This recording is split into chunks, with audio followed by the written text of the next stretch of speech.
что ты справишься или нет. А у тебя больше времени нет, кроме как того, что ты сидишь за фортепиано.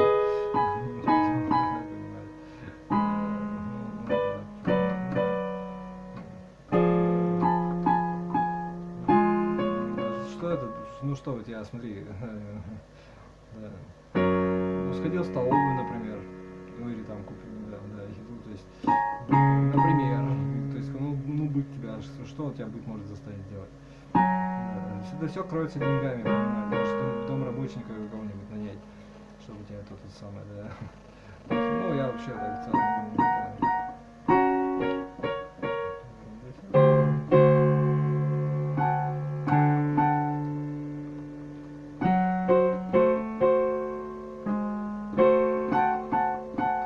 Заработать, да, правильно, так что сидел клавиатуристочек где-нибудь, да. И логично получается, правильно? Это все знают, да.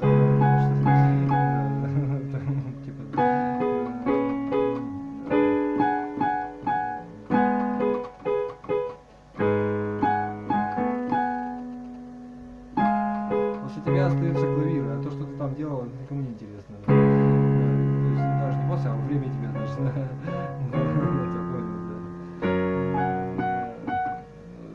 Только это твой уникальный. Ты не дашь работнику это, да. Он на себе так говорит, но он тебя понял просто, да. Он свой специалист там, да. Ну что он хуже, а он там профессиональный клинингом занимается, по-моему.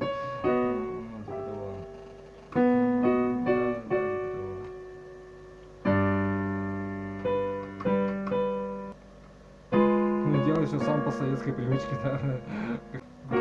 Нет таких оправданий. То есть у тебя время одно должно быть.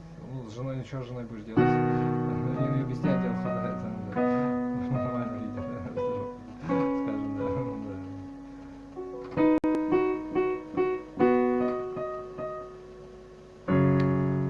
народ. Ну я имел в виду, да. Тело занято делом, типа того, да. Типа того.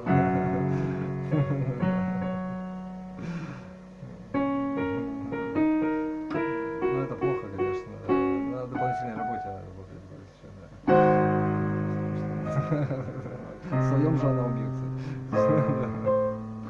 Надо же развивать ее. Не зря же жизнь надо жить. Музыка общества там еще.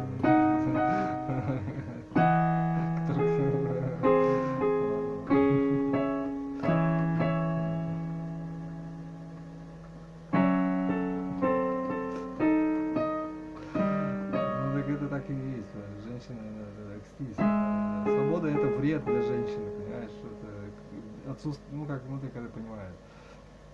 Это не должно быть в жизни женщины. Они понимают прекрасно это. Потому что это не в обиду, я говорю, это просто, да.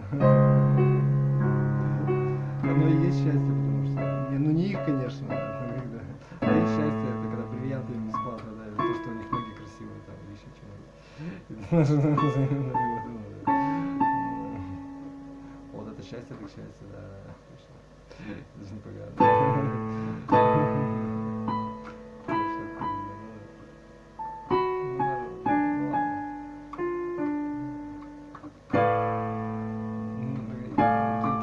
Рожать-то больше, видишь, все как бы. Ладно, ладно, забудь. Я к чему хотел-то?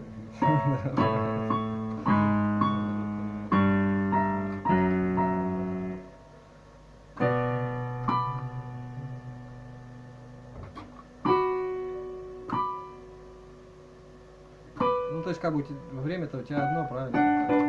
Ну, одно, да, труду, ну, в этой, в другой области развивай себя дальше как-то. Ты голова, тебе же решать, переисповедать дальше, да, понимаешь.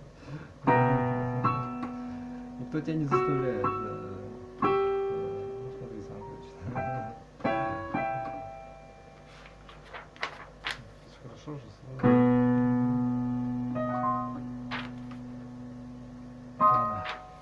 Уник.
правда, что-то у меня голова прям вообще жудит. Что сегодня такое?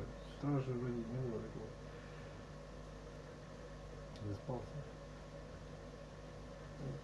Поесть что ли, что-нибудь, не знаю, передохнул что ли.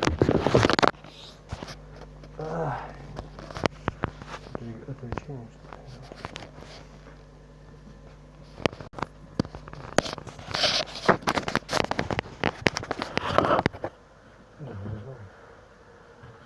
Ну надо просто, понимаешь как, какая ситуация?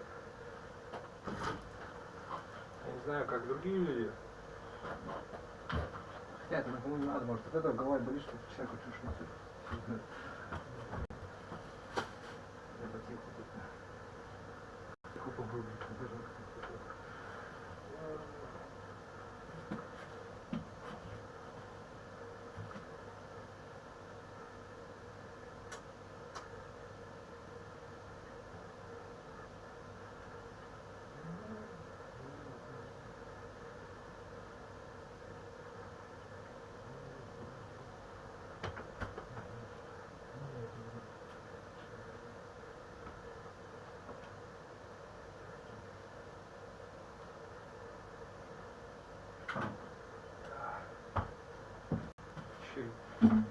Пардон, вырвет меня. Хочешь, чтоб тебя вырвет? Нет? Вырвет. Брвенталь. Ну, я пока потыкать могу, да? И еще видос посмотреть какой-нибудь, да?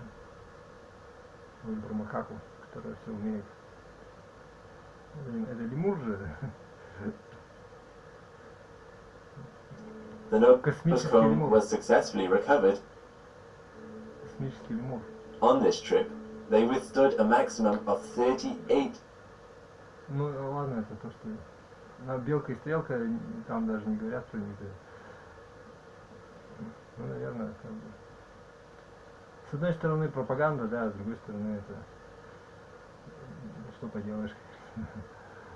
Ну действительно ведь как бы мышь она все-таки человек. Обезьяна, она все-таки человек, значит, да, получается, да, народ так это.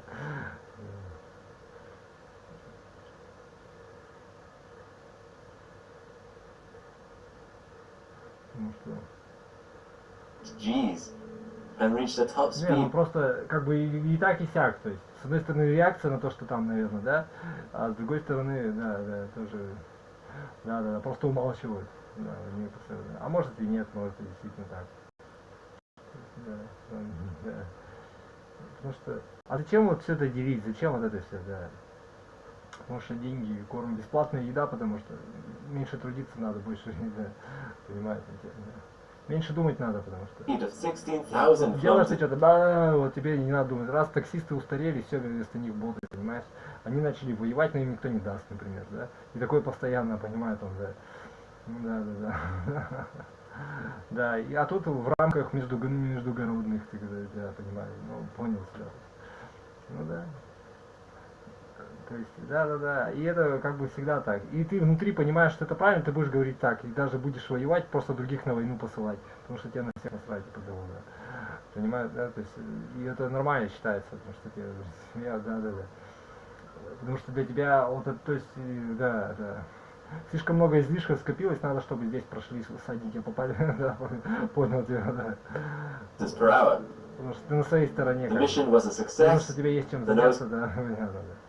Ну, как дурак, конечно, да. Home was successfully recovered, but unfortunately, Abel died a few days after the flight after having surgery performed on her unsuccessfully. Miss Baker, on the other hand, lived a while after the flight and was able to breed as part of tests on her reproductive organs, and was honored for her contributions to scientific discovery. Even today, bananas can be found on her grave in respect to her accomplishments. A few months after this flight, NASA, with Project Mercury, took over the goal of bringing humans to space. With a new set of rockets, including the Mercury Atlas and the Mercury Redstone. America was under pressure by the Russians, who had already been the first ones to get a satellite into orbit in 1957, the famous Sputnik 1, and its beeping radio transmission.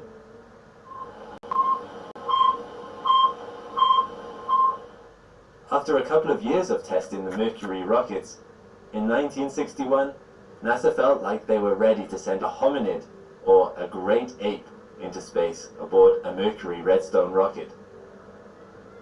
This rocket is considerably bigger than the Aerobee, at 25 meters long, but still much smaller than rockets of today.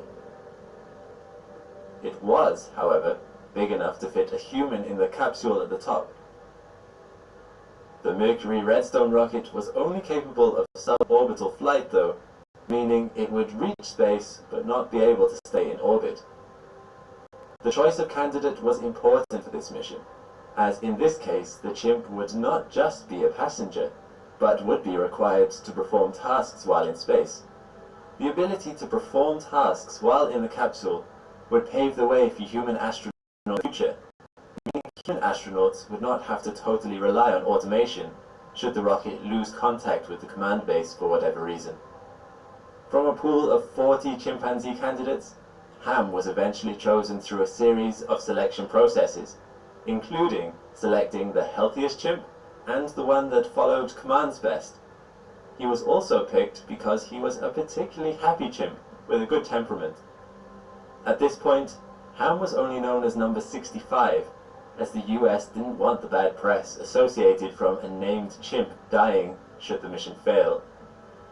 Ham was trained to pull a lever within 5 seconds of seeing a blue light. If he did, he would be rewarded with a banana pellet. Should he not pull the lever, he would receive a mild electric shock in his foot.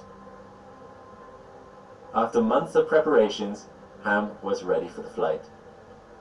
They inserted him into a mini capsule at first, as a form of a space suit for the chimp. This mini capsule would control pressure, oxygen, and temperature for Ham, and he had sensors measuring his vital signs, which communicated this information back to ground control on Earth thanks to the rocket's antenna. His arms were free in order to perform the command given during the flight, and he had a window so he could see what was going on. The time for the launch approached, with many scientists and engineers doing last-minute checks to ensure everything went well with the flight. Ham was then placed into the main capsule of the Mercury Redstone rocket for launch. This main capsule is also pressurized, as this is where the human astronaut would sit should this mission go to plan. As the morning came... Ну смотри, ладно, короче, меня концертмейстерша и вообще не хочет никто брать, видимо, да. Допустим. Придется аккомпаниатором, значит, наоборот. Да. Зачем мне завтра? То есть, понимаешь, там, сколько... Вот я понял уже, вот все говорят. The rocket launched.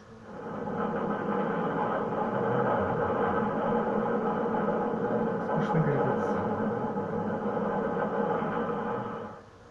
After only 1 minute into the flight, computers on board the rocket communicated back to command that the flight plan angle was already 1 degree too high and rising. Отвлекается что-то, да, понимаю там. This steeper angle... Нет, вот как бы, да, понимает. Ничего нормально. Ладно, здорово, ладно. The rocket accelerated a lot faster than planned, with predicted G-forces reaching 17 Gs in the capsule for poor Ham.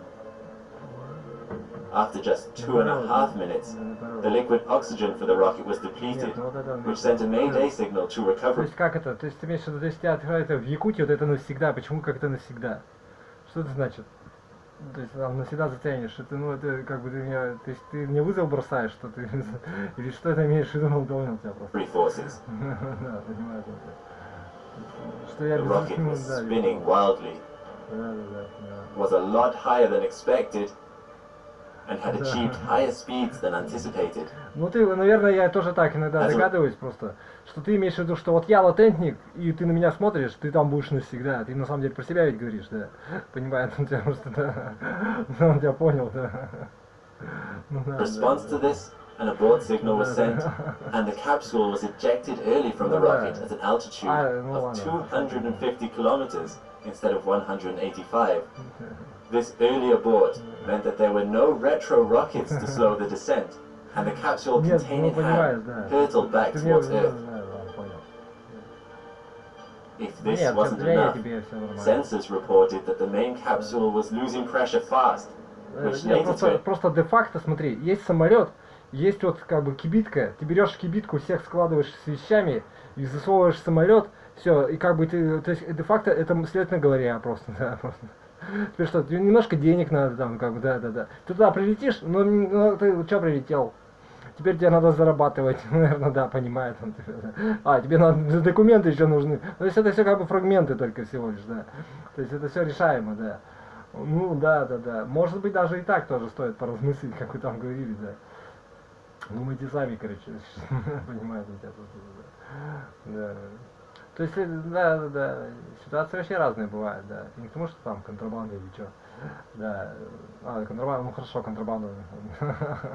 Кибитку, да. Ну, да. А это все женские страсти просто. А это ничего не надо, блин. Понимаю. И на Марс даже там, да, понимаю. Ну, да, нет, я просто понял, что... Ну, нет, ну, ты не согласен, ну, ты думаешь, что... Ну, что, в чем дело? Ты что думаешь, там людей нету, или что-то там, да, понимаешь, вот... Ну, да, понимаешь, да. Решить, что надо из этого, что реально, как бы, а может чем-то даже, ну, не то, что пожертвовать, а что, как бы, да, типа того, да.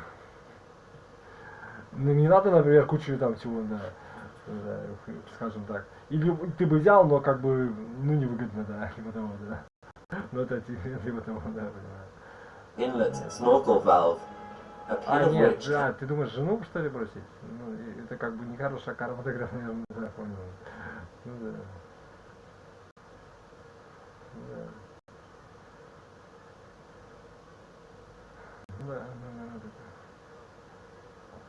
Ну, типа, на вахту, что ли, на заработки уехать, а потом вернуться? Нет, даже... на себя постепенно ее забрать по частям, что ли, как будешь забирать? Понимаете, не знаю. Came loose after vibrations from the launch. At this point, though, Ham was blissfully unaware of all these problems going on around him. His mini capsule meant that he was unaffected by the falling pressure in the main capsule. He was happy.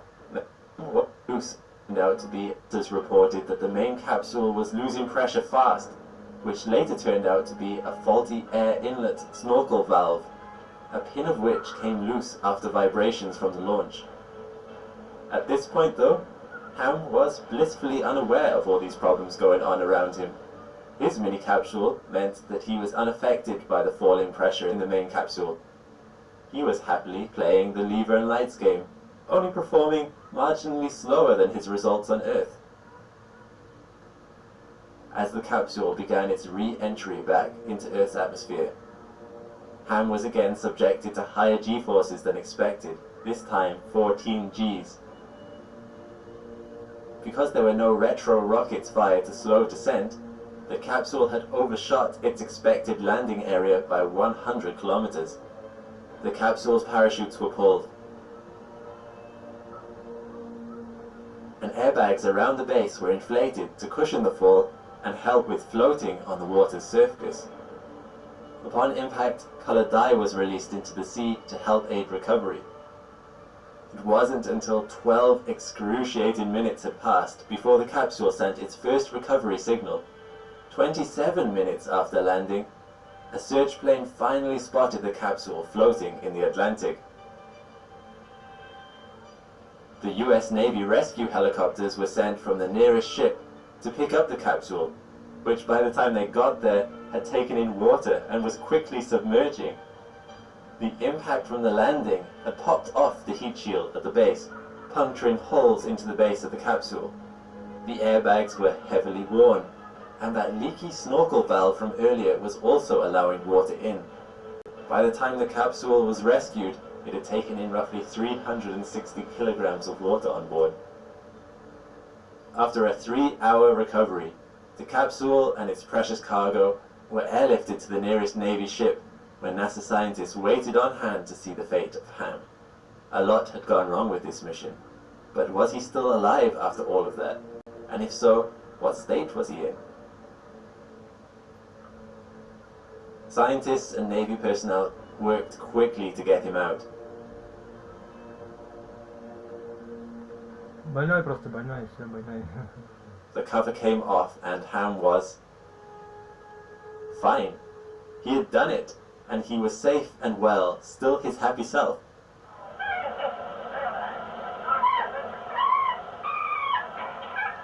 Almost as if nothing noteworthy had happened.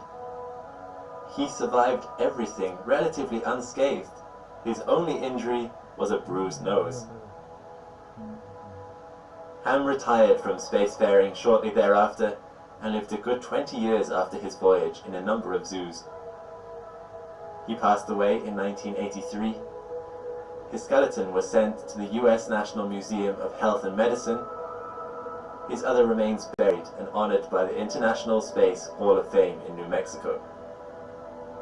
Because of the success of this mission, a few months later, the US successfully sent Alan Shepard into space on board another Mercury Redstone rocket, called Freedom 7. However, the US didn't win this space race. The Soviets successfully orbited around the Earth with a human on board called Yuri Gagarin aboard Vostok 1. But the legacy of this mission can still be felt today, with humans now on board the International Space Station, and even now, with a space race to get humans on the moon a second time. So, there we have it, the story of the chimp who beat all humans to space. Да. Ну смотри сам, то есть как бы все равно у нас куча ресурсов, понимаешь, да? То есть зачем, да. Я говорю, да, просто, да. Я точно тебе говорю, во всех профилях есть чем там заняться, понимаешь? Даже вот каких-то стрёмных, там, биржевой макер, там, да, то есть, тем более, там, они как будто бы стрёмные, а на самом деле там такой вообще клад, там, да, понимаешь? Да. Я не знаю насчет нелегальных, мне не кажется, что преступная профессия, они как бы, ну, где-то, ну, да, понимаю, там, тебя, теневые, как бы, да. За счет того, что ты, да, то есть, да, добра никого не делаешь, да. Ну, убиваешь, грабишь людей там, да, и за счет этого живешь только и всего, да. С другой стороны, везде полно, во всех профессиях таких людей, наверное, тоже хватает, да. Может, я не знаю, да. Ты сам, да.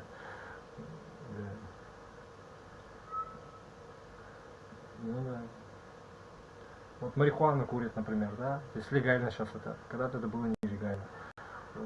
Водку пьют, да. То есть тоже, я не знаю, как это, то есть оно так и будет оставаться, понимаешь, да. Сколько ты не запасываешь, все равно оно так и есть, как понимаешь.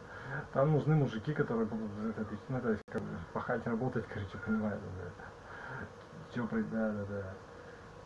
Ну, смотри сам, да.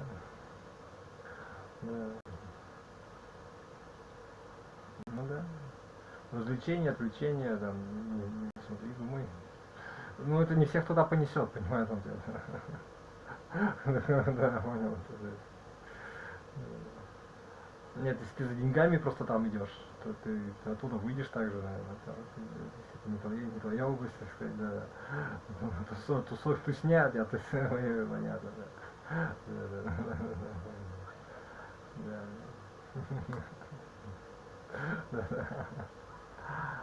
Ладно, все. Ever find you want some brain food, but you are cut off from the internet because you are on the go? Brilliant offline course. Люди хотят и любить, и дружить, и все, да, понимаю, да. These are just what you need. Download any of their dozens of interactive courses through the mobile app, and you'll be able to все равно solve... по-другому скажешь, но тем не менее, ты же это там, да, понимаешь. Да. Все равно какой-то социальный, вот ты пришел, да, все равно там надо как-то все, да, понимаешь. Вот ты бизнес начал, там сотрудники, между ними какие-то тренинги, у всех свои какие-то там и так далее, да. То есть, да, что-то надо как-то там, например, да. Ну или вообще, ну да. Fascinating problems in math, science, and computer science, no matter where you are or how spotty your internet connection. You are no doubt here because you like astronomy. And with their interactive courses, you can get greater understanding. Лично я, как бы, если ты меня спросишь, я, да, категорически не это самое. Дело твое, не сам.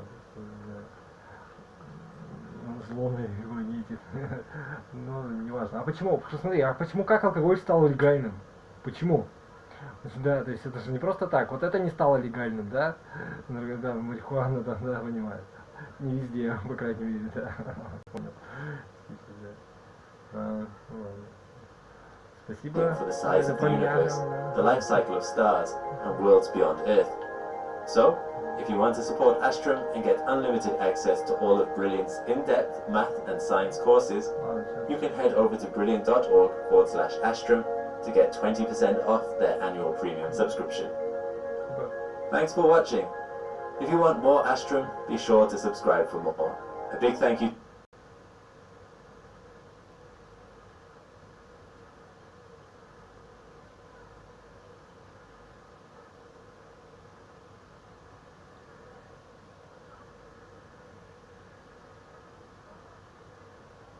Хе-хе-хе.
Да я вообще не работаю. Что ты хочешь?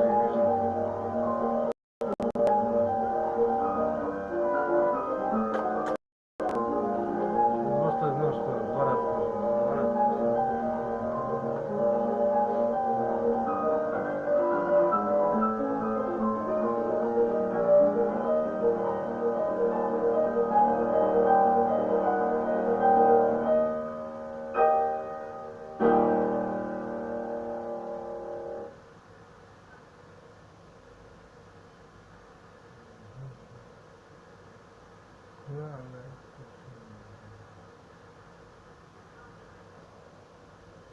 Да наоборот.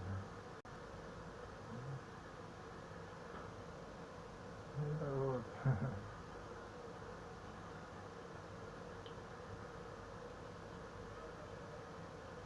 Дай ему залу.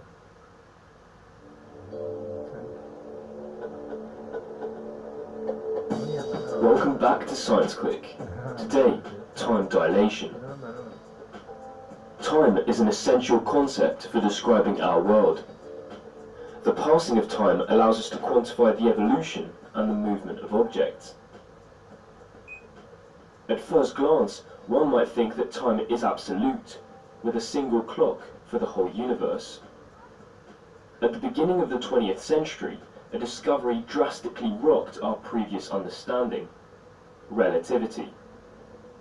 Time is no longer absolute, it is relative. Each object has its own time, its own clock. And two initially synchronized clocks that follow different paths through space can meet again and indicate different times.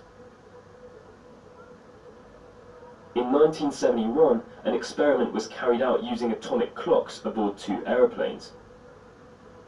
After traveling around the Earth in opposite directions, the 2 initially synchronized clocks showed a difference. The contents of the first plane, clock, passengers, and everything else it contained, appeared to have aged 300 nanoseconds less, a small difference nonetheless detectable by these very precise clocks. How do we explain this phenomenon? How can it be that one of the 2 clocks had a difference made? After traveling around the Earth in opposite directions, the the two initially synchronized clocks showed a difference. The contents of the first plane, clock, passengers, and everything else it contained, appeared to have aged 300 nanoseconds less, a small difference nonetheless detectable by these very precise clocks. How do we explain this phenomenon? How can it be that one of the two clocks had aged less than the other? Has time dilated? Has it passed more slowly? To understand this phenomenon intuitively, it will be useful to first consider a situation that seems completely unrelated. We simply imagine a meadow on which person A walks straight ahead at a steady pace. Counting her steps, A measures the distance she travels across the plain. On this meadow there are two trees, and A is oriented such that on the 20th step she passes both trees at the same time. Now a second person, B, is also moving straight ahead, but not in the same direction. From his point of view, B does not pass both trees at the same time. He first passes the tree on the right, then the tree on the left. For A, the passing of the two trees is simultaneous, but for B, it occurs at different times. The order of passage depends on the direction in which one is moving. Let us imagine that A observes the footsteps left by B. From her point of view, A does not perceive the direction of these tracks. She only observes that they seem closer together, as if B had marked shorter steps. Likewise, for B, the traces left by A seem contracted.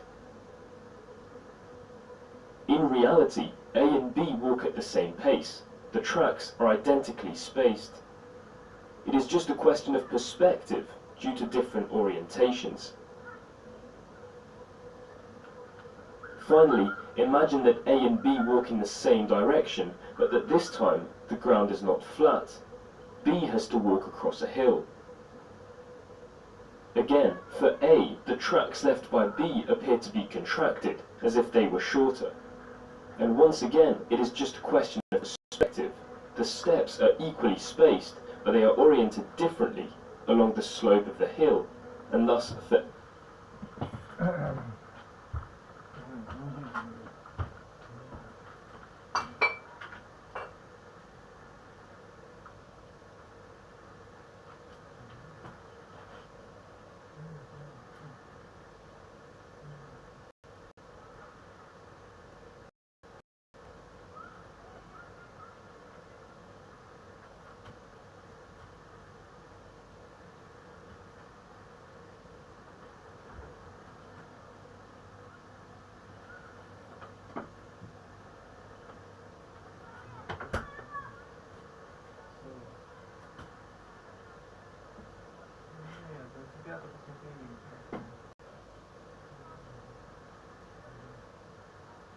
Глухой же просто все, да.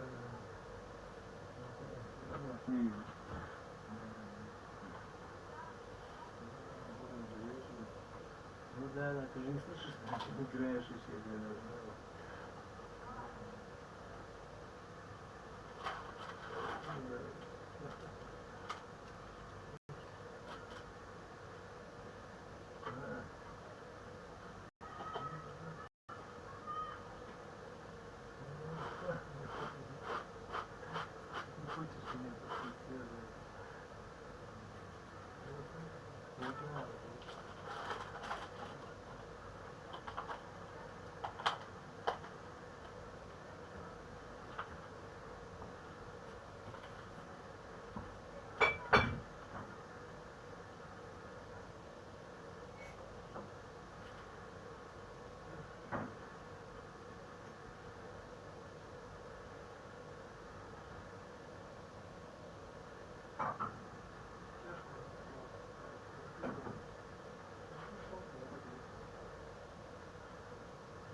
Bellissimo.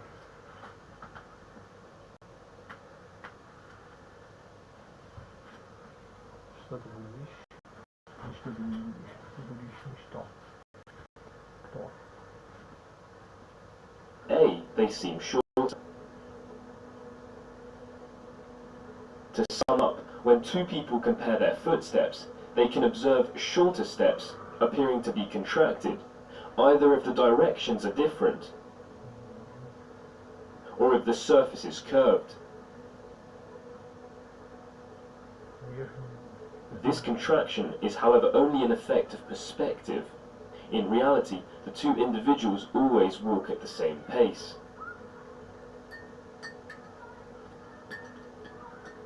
Now, let's go back to our initial problem. According to relativity, objects in the universe move across a surface called space-time. It is a fairly complex four-dimensional surface, but to simplify, we can imagine it as two-dimensional, just like the meadow in our example. In space-time, all objects move, and as they progress along their trajectories, the clocks of each object tick. The time they carry passes as they move forward. The time carried by an object is therefore equivalent to the footprints in the meadow.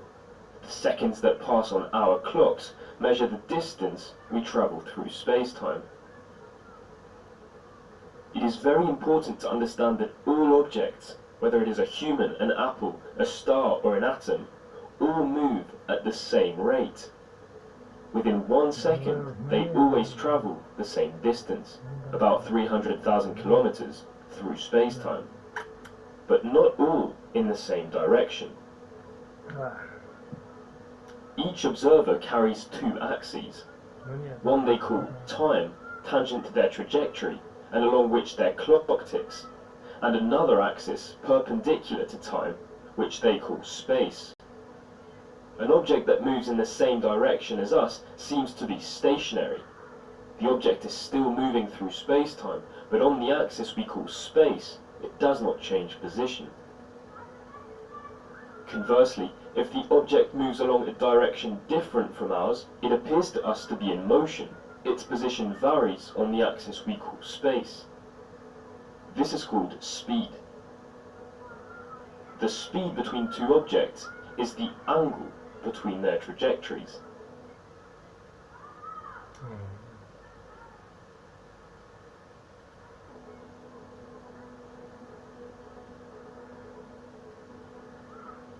As in the meadow, if we imagine two events that occur at the same time for us, these two events can occur out of sync for someone else, who would be oriented differently. Simultaneity is relative. Be careful, this is not just an optical illusion, but really a difference in perspective.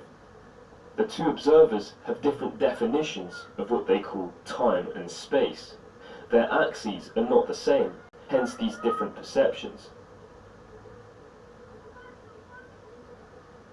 As in the meadow, if we observe an object in motion compared to us, we perceive its time axis from a different perspective, as if it were ticking at a different pace. In reality, the times of the two objects tick at the same rate, but in different directions. It is this effect we call time dilation. We understand that this is not really a dilation. The ticking of time has not changed. It is simply a matter of perspective.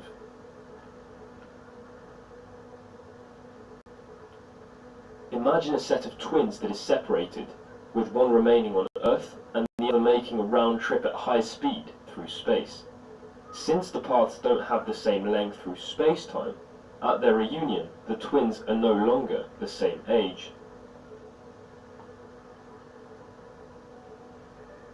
In the experiment with the aeroplanes, the explanation is similar. The two planes separate, follow different trajectories through space-time, and it turns out that one of these trajectories is longer than the other in terms of distance through space-time. The clocks have not travelled the same distance, and therefore do not measure the same durations. Finally, if space-time is curved, which is the case around a massive body like Earth, we will also perceive a kind of time dilation. The seconds seem to tick at different rates for objects at different altitudes. Twins who separate live at different altitudes, then reunite, will not have travelled the same distance through space-time, and therefore one of the twins will have aged more than the other.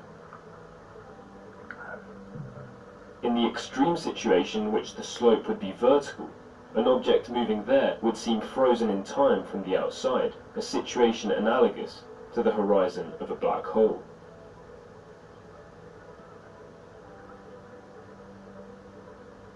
To conclude, the analogy of the meadow gives us a good geometric intuition of what we call time in relativity. Objects all move along a surface, space-time, and each have their own time and space axes, such that when they are oriented differently, the durations and distances they measure are different.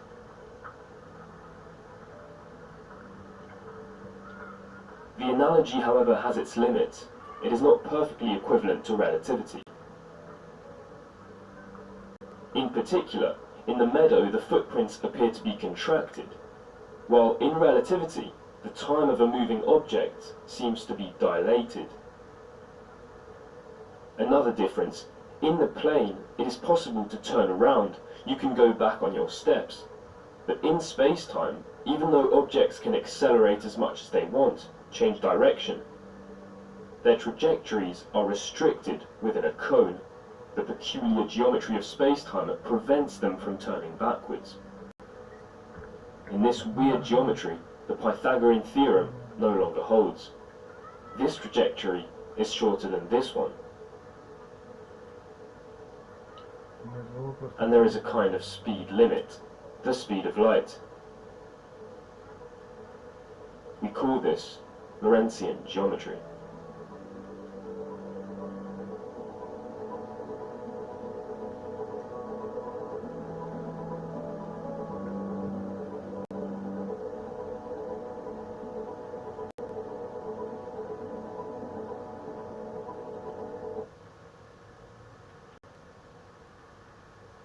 Себе так он думает о себе, потому что, да, нормально играет, значит он, да.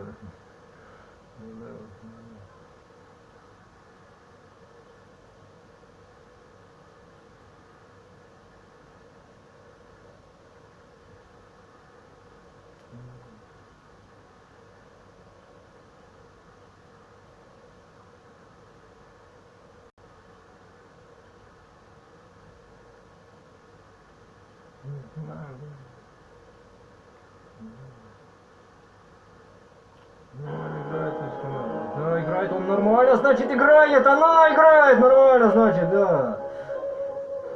Нормально, значит, да.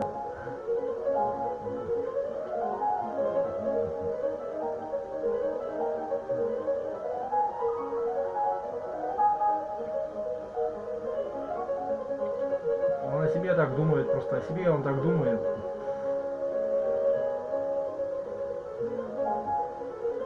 Нет, не надо этого.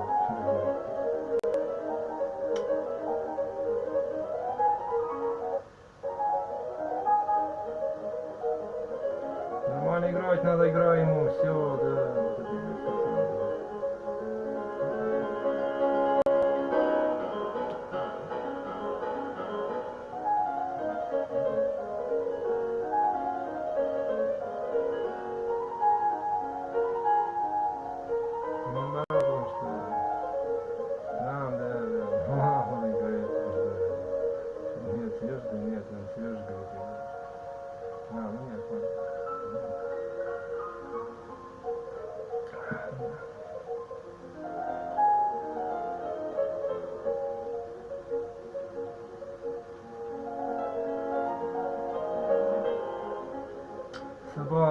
Сабан просто все, наоборот. Нет.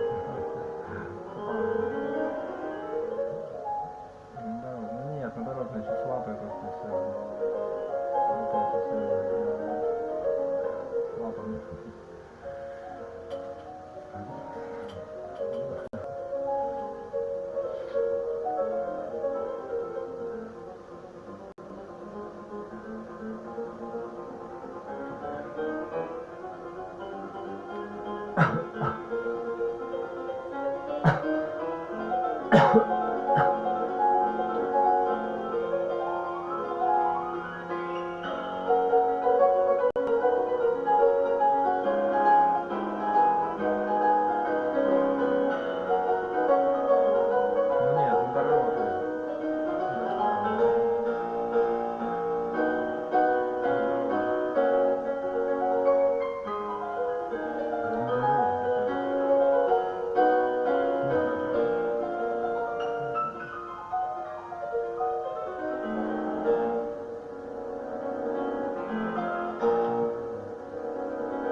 Что ты будешь делать-то, блин?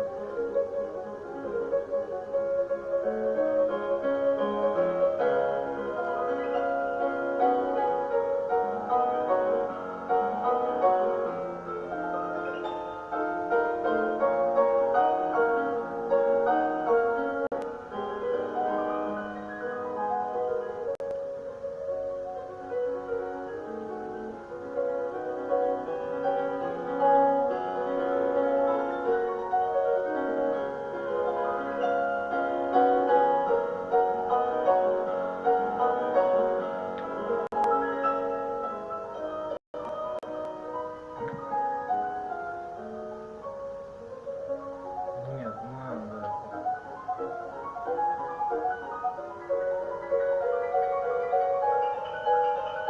Витал. Давай, Витал.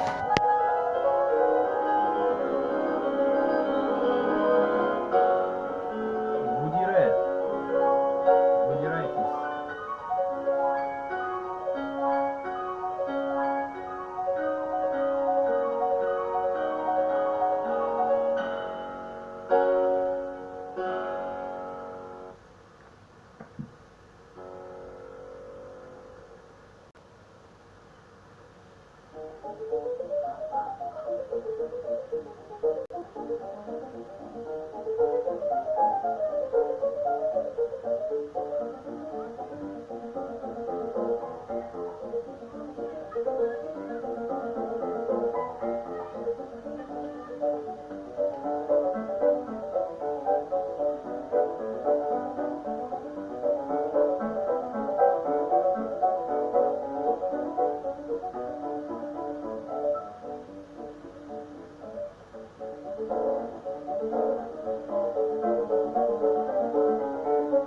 Нифига, плюс 12.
Головной садик.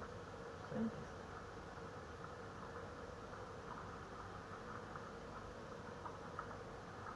Ручка болит у меня, болит и болит.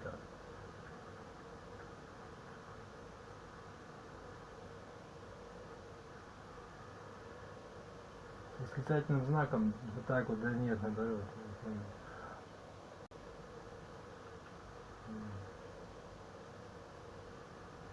Ух ты.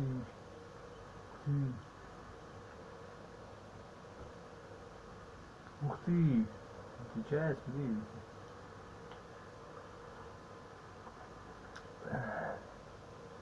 Ну, я предполагаю.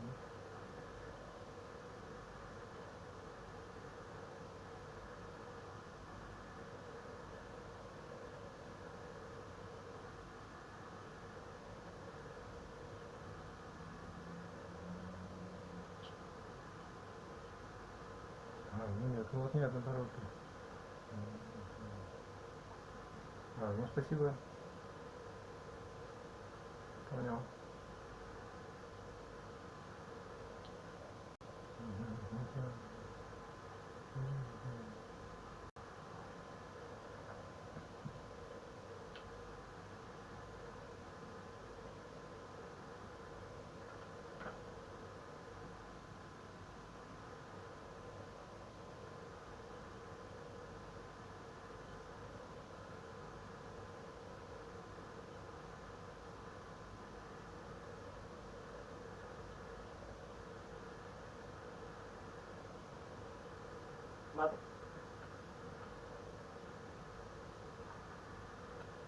смотрите, в России сейчас 30...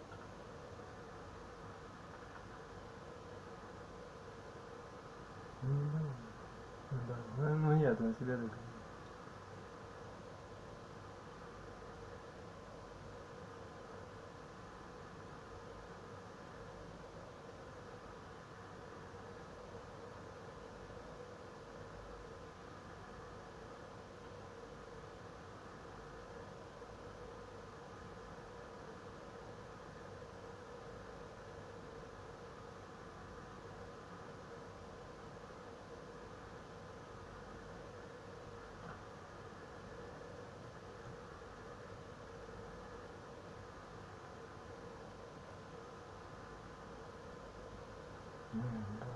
Наоборот, ну нет, наоборот, я про себя говорю. Наоборот, ну нет, это же удивительно. Удивительный лопух просто, да, да. Ну да. А что такое? Contact has been lost with opportunity since the 12th of June 2018. This pioneering rover survived an incredible 15 years of... Ага, ты же дурной просто. Например, дурак просто показал себя. Ну да, дурак показал себя. Ага, потом имеете за себя, да. Mars's harsh surface, when finally a global dust storm blocked the sunlight from hitting its solar panels for several months. This Спасибо. video is a recap of Opportunity's entire mission, from its first landing to the final dust storm, with all the challenges it overcame and discoveries it made along the way. By the end of this video, I think you'll agree with me that it was a remarkable mission, and that it contributed a huge amount to our knowledge of the Red Planet. And it's this knowledge that has paved the way for the missions we are seeing today, like Perseverance. It answered questions like, did Mars once have a more substantial atmosphere? Did it have huge bodies of liquid water on its surface? And was it once more like Earth? And if so, what changed? I'm Alex McColgan, and you're watching Astrum, and together we will follow the record-breaking journey Opportunity took on Mars. Let's start right at the beginning. Having launched on a Delta II heavy spacecraft, Opportunity landed on the other side of Mars from its sister rover Spirit, about 3 weeks after Spirit had already landed. Opportunity used a parachute to slow itself on its descent, and fired some rockets just before it landed. The effects of the rocket firing are evident from this lighter patch of ground, as seen by the Mars Global Surveyor. Opportunity first bounced, and then came to land inside a tiny 22-meter crater, now known as Eagle Crater, with the heat shield and parachute ending up a few hundred meters away. NASA scientists were so excited by this that they called the landing a hole-in-one, although they weren't actually aiming for this crater. They didn't even know it existed until they got there, as Opportunity actually landed about 25 kilometers away from its intended target. As Opportunity emerged from its protective shell, the first thing it did was have a look around. Opportunity is equipped with a panoramic camera, which it can use to survey the area. It saw some outcrops only a few centimeters tall, made up of extremely fine dust, each grain far smaller than the grains typically found in Earth's sandstone. Opportunity and Spirit were primarily on Mars for its geology, the end goal being to see if Mars was ever a place that was conducive to life. The way that they did that was by looking at rocks for evidence of water, thus giving scientists an idea of what Mars might have been like millions of years ago, as rocks contain clues about their history. Opportunity explored the outcrop closely over the course of the next few weeks, already discovering evidence that in the past some kind of moving current had made the bedrock dip, although it wasn't clear if it was water that had done this, or volcanic flow, or wind. You can see this in this image, as the thin rock layers are not parallel to each other.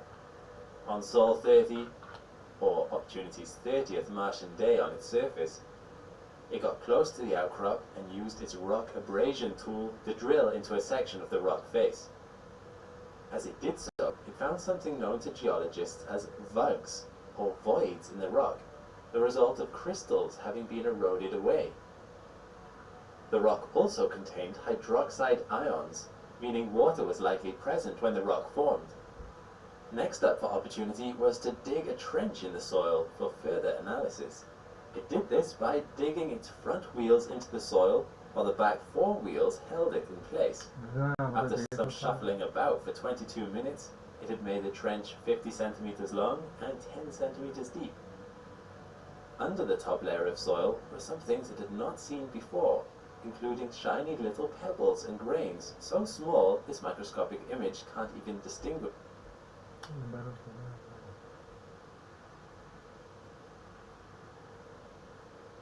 Ну да, типа того.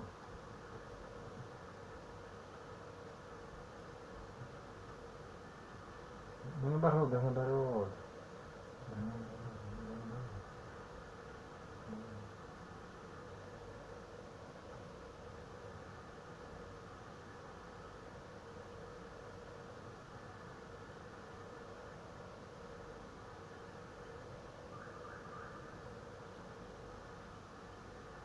Вот это есть она самая, ну, она мне предложила, но как бы мы с ней не созвонились, что ли, она ничего не написала, и непонятно, то есть как бы, вроде как она сказала, что да, ну, наверное, нам так вот и есть, надо подождать. Да, значит, не понял. Ну, наоборот, ну, да. Ну, наоборот, потому что, да. Угу. Наоборот. Ну вот нет, наоборот, вот нет, наоборот, да. Вот нет, о себе так ты думаешь только тогда. Вот это и есть оно самое, нет. Ну нет. Нормально играет она, значит, да, понимаете, я просто наоборот, да. Ну нет, о себе я не так думаю, да. Смотрите, все на своем, я понял уже. Он не понимает себя, ну... давай разберемся, смотри. У тебя, ну, то есть, да. Что такое квартира, или она нужна, или она действительно человеку, или даже семье. В данном случае пока что человеку, да, скажем так. То есть в семье у меня здесь куча квартир, понимаешь, да, то есть у них у всех есть жилье, и не все там бла-бла-бла, короче. То есть как бы молодой семьи у меня нету, как ты видишь. Ты о чем вообще говоришь? Он про себя говорит, да, он тебе про тебя и говорит, да. То есть, да, то есть кому она сейчас нужна, эта квартира? Никому она не нужна, она поняла тебя, да. Да, то есть, ну, она поняла тебя, она о себе так говорит. Ну вот пусть остается тогда, ну вот это она имеет в виду, да. Я даже про это не думаю, понимаешь, мне нужна прописка, чтобы меня никто не трогал, из ментуры там, откуда. Это неизвестно мне. Да. Ну, вроде гипотетически так, если квартиры не будет, и прописки тоже не будет. Ну, как бы, я на это не режу. А чё, какого хрена, чё себя в разводе-то? Чё ты мне рассказываешь? Мне нахер, что это все не сдалось, как это, да. Я тебе просто рассказываю, да, если бы этого сейчас ничего не было, я бы сейчас где-то работал. Да, наверное. Дело не во мне. Да, хватит, короче. Ты на что намекаешь? То, что надо ехать на квартиру какую-то, или что, вот это надо, переезжать, да. И догнивать в Ижевске, что ли, до конца или там, нет, зачем? Вы о чем вообще говорите? Вы вообще в своем уме нет. То есть, как бы, да, то есть, я тебе объясняю, ты зарабатываешь деньги и снимаешь где-то жилье. Потом ты эти же деньги зарабатываешь и в другом месте снимаешь жилье, или в третьем месте снимаешь жилье. Квартиру покупать это не то, что надо делать, понимаешь? Как бы даже женщине тем более, да. То есть надо всю жизнь работать просто, понимаешь? И рожать детей неважно где. Вот хочешь докажу. Да, поняла тебя просто, да. А это просто брехня, потому что, да, то есть, что тебе нужен обязательно дом, квартира там, да. Ну, просто это неправда. Что из этого потомство будет больным, я не знаю, честно говоря, да. Если у тебя мать будет работать, тогда она точно не очень здоровая будет. Она должна быть с мамой. Знаешь такую историю? В концлагере ребенка там, ну, знает она просто, слышала это. Да, я пример говорю, я ничего не утверждаю, я просто так тебе говорю, что, как бы, да, много там чего, да, просто в целом я тебе говорю, что, как бы, да. Оно, здоровье детей, оно не заключается в том, что там квартира или не квартира, съемная она или не съемная. То есть, как бы, я такой, может и наоборот получиться, потому что, да, то есть, как бы, то есть, это мужской вопрос, строить жилье или работать, блин, или делами заниматься, да, понимаете, да. Ну, вроде другому не мешает, но, как бы, ну, не прямо, ну, да, не во всех, так сказать, да. Ну, следственно говоря, ну понятно, ну, езжай тогда в Сибирь, и там вот, и как бы строй себе жилье своими руками, как сумасшедший, да. Да, нет, ну она понимает тебя просто.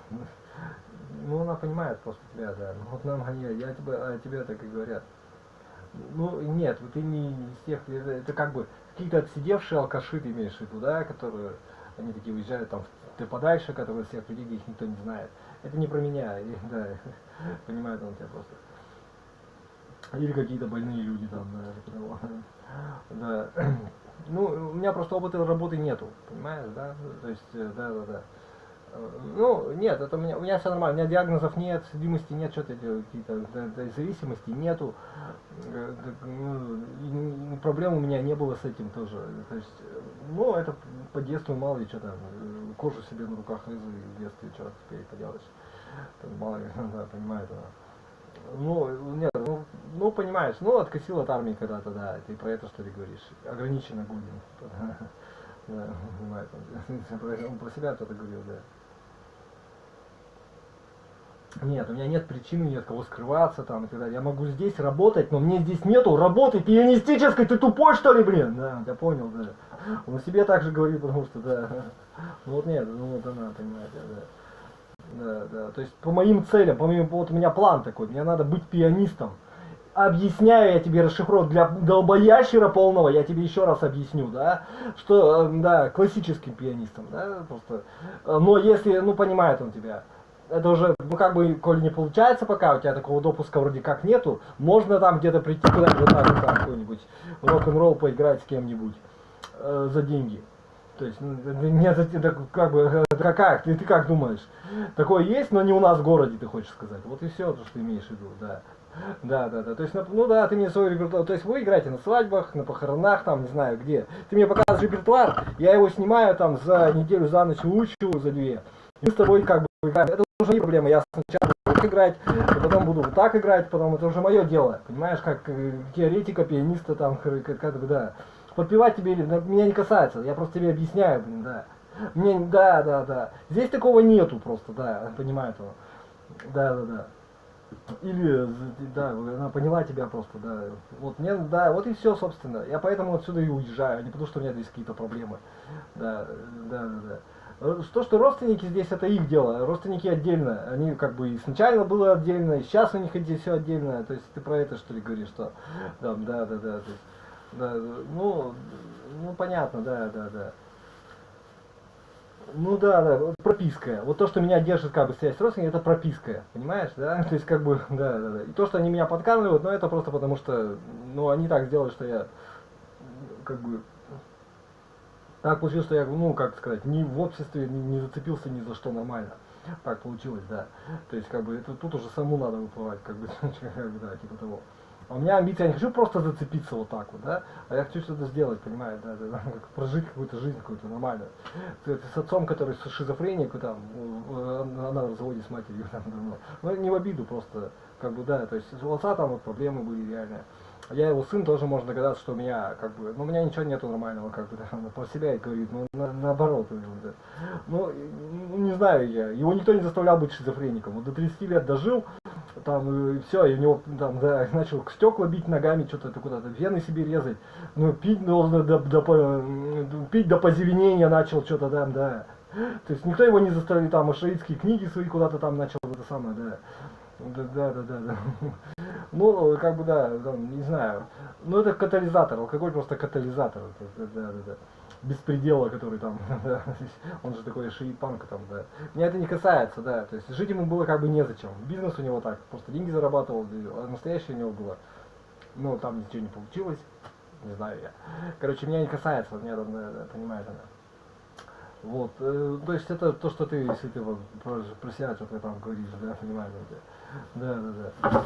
То есть у них там вообще отдельная история, да. Да, да, да, то есть что ты ко мне-то какой вопрос, да, ну да, он имеет в виду. Ну, просто уехать, как бы, и все, да, типа, ну, просто, ну, как все, на заработки, что ли, ну, зачем? Мне надо ехать, мне без разницы, сколько я зарабатываю, да, мне надо себя обеспечивать, ну, если к этому будет, но это не главное. Если ты, потому что, да, да, если фортепиано, то двойную ставку могу взять, там, ну, да, да, да, понимаю, типа того, да, меня больше ничего не интересует, фортепиано, да, нагрузка, ну, года 2-3 отработаю и, как бы, по своим делам дальше пойду, типа того, да. Ну, ну смотри, на любой ты там двойную ставку, у тебя выходных, они еще успевают и бухать, и у них семьи есть. У меня семьи даже нет, понимаешь? Да, то есть у меня, кстати говоря, у меня еще там, да, понимаю, там тебе просто. Ну это не то, что хобби, это я так самореализован, да, типа того. Наверное, как-то. Ну, понимаешь, да, да, это долго, да, просто у меня, да, да, да, понимаю. В идеале как бы так. Я думаю, что я как-нибудь вырулю, потому что я больше буду музыкой заниматься и меньше буду заниматься, да, понимаю, там себя просто, типа, да. Ну, это, я думаю, нормально, ну да, да, да, да. Ну, пока так получается, особенно, да, да. Это, ну, да не важно, это, все уже понял, я наоборот, это нет, понял. Вот. На ее, ну да, на себя посмотри, да, да. Вот. Ну это, ну и что ты хочешь сказать? Ну ладно, мне уже все поздно, что мне все уже, да, типа того. Ну и хорошо, допустим даже. Дальше что? И что, ну, понимаю тебя, да? То есть, да, да. Ну, как бы я не буду даже. Что, ну да, да. Ну, тебе про себя говорит, да, да. Угу. Это просто вранье, понимаешь? То есть ты говоришь, тебе все поздно, это вранье. Да, да, да. Да, да. Если тебе очень надо, ты можешь танцевать балет даже. Только у тебя не получится, конечно, как, ну, я понял, да. Да, ну какой-то платный балет, то есть ты за деньги это можешь делать где-то. Ну или училкой, балетмейстершей какой-нибудь там, да, делать. Меня это не касается, я тебе просто объясняю, что как бы в принципе, да, и это все понимают, да. Но другой вопрос, что это тебе надо или нет. Женщин вообще никто не спрашивает. Я думаю, что женщина, она не мужчина, понимаешь? Поэтому с ними разговор про специальность, он, да, ну понимает он, да, да, да. Да, да, да. Ну понимаешь, вот я и говорю про это тебе, да. Ну да, я понимаю, что я уже просто так вот. А что я туда залез-то в музыку? А вот чтобы заниматься, чтобы быть музыкантом, да. Ну да, да. Это все подготовка только, типа того. Ну нет, ну не надо так это, поймешь, что у меня, да. То есть просто быть музыкантом, можно просто так вот быть пианистичкой и всю жизнь это все. Это там потому что все есть. И спеть же там, да, и тут нужно и сочинять, и ты как бы, да, это все не важно. Это уже как бы поймешь потом меня, да. То есть вся история, да, любое произведение ты все берешь и ты играешь, да. Если ты, да, понимаешь, да. Да, симфонию захотел, боже, да, понимает он тебя просто, да. Ну да, да. То есть или ну, хорошо, понял меня. Вот я просто про это говорю, ты, да. Ну да, да. Освоить ну ты считаешь, что это, да, у тебя про себя и говорит так. Ну вот это и есть он самый, да.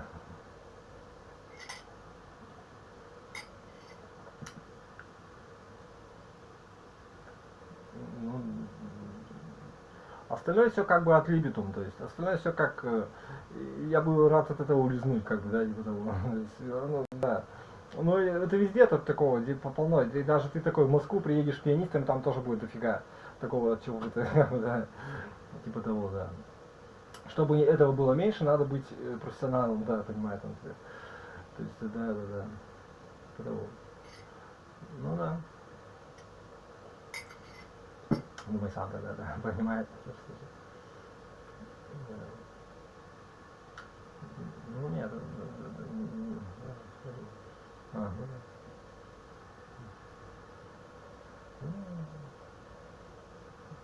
Ну нет, что я плохо к родне, что ли? Нормально к ним отношусь.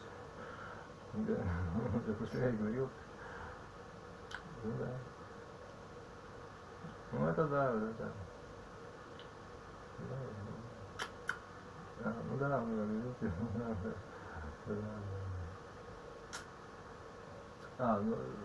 как бы, то есть я их обираю, что ли, что? Ну, они сами вырастили кого-то такого интересного человека, так скажем, да. Да. Причем я собираю, что я такого им сделал, собственно? То есть, ну нет, наоборот, поняла, Ну, да.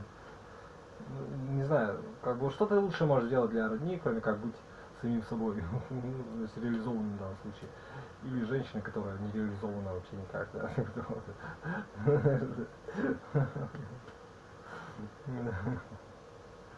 Ну да, ну заодно для всех остальных людей, наверное, да. Просто так даже не знаю. На самом деле, да. Ну ты ведь не знаешь, вот смотри, у меня как бы, да, то есть, ну верно, значит, это надо, да, понимает он тебя, да. Ну нет, понимает. Ну вот нет, да, да. Ну, как бы поймешь потом, да. На тебя, ну вот нет, ну надо вот это иметь в виду. Ну что это самое, что ты не играешь, не умеешь и петь, то это просто для себя. Как ты не умеешь, так это, вот это, да. Он про себя так думает. Ну смотри, у меня отец, еще раз говорю, как бы, да, понимает. При чем здесь отец? Я не к тому, что он у меня крутой, просто шизофреник у меня, да. И да, да, понимает он. Да, типа того. Может мне вообще ничего в этой жизни как бы. Если вот так вот по инертности чисто вот живешь как вот все, просто живешь как бы, да, типа того, да. Да, то есть у меня вот, как бы ничего нормального, как бы мать у меня не очень адекватная, так скажем, тоже была. Ну вроде как так, если ты посмотришь, так вроде средненькая, и эти тоже больные, там это самое. Ну, понятно, да. Но так вообще как бы, да, понимаю, гуляла, короче. Ну, в смысле, там, заболела, как бы, не остановить, ну, и деньги зарабатывала, и гуляла, короче, да. Неважно, гуляла, короче, как бы так. Да, и это самое, да. Короче говоря, да. Ну, а я с ней рос, как бы, да, типа, вот. Ничего, так нормально, понимаю. Ну, неважно, это, короче, как бы, да, я не говорю, что, да, ну, наоборот, ну, я понял, да. То есть могло быть намного хуже гипотетически. Я да, то есть я понимаю, что, ну, он по себя так говорит, да неважно. То есть, да. А, плохо говорит, ну, я понял, да. Ну вот нет, у себя он так думает. Ну, я не знаю, улучшай себя, что надо. Кто будет решать, чаинки. Чай это, да.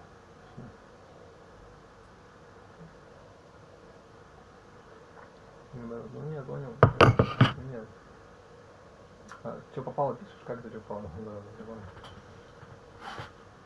Да.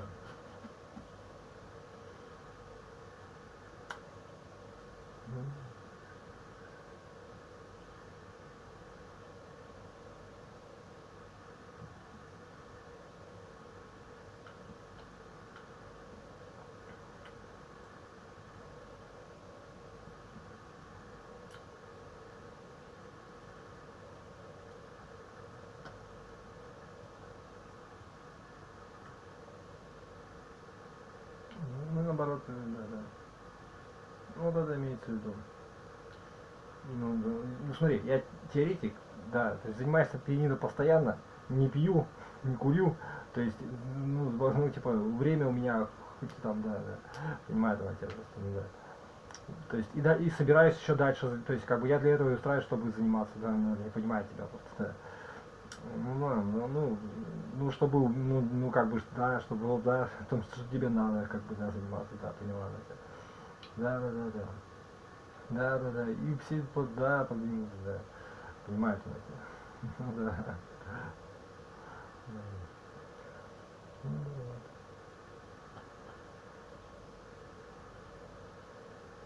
Нормально, значит, играть надо было, да. Да не писей уже, да. Ну нет, да.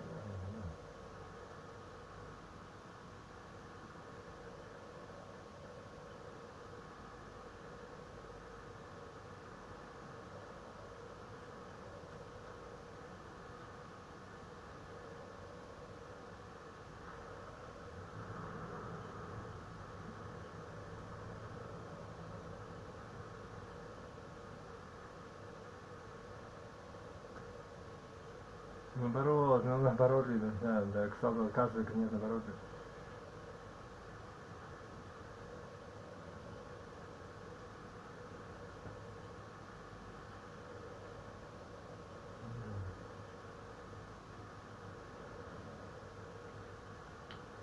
Да.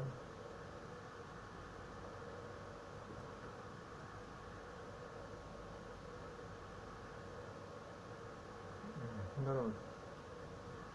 Ну, наоборот, ну нет, напьешь на коммуняцию и все.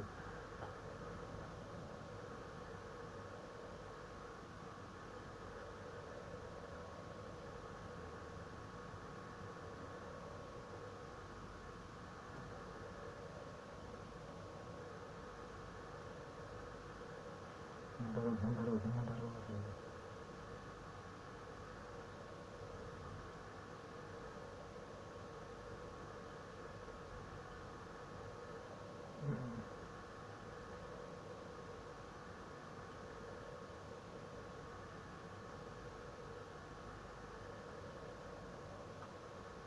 Наоборот, ну не нужен такой тогда, да, да, понимаете, да. Наоборот,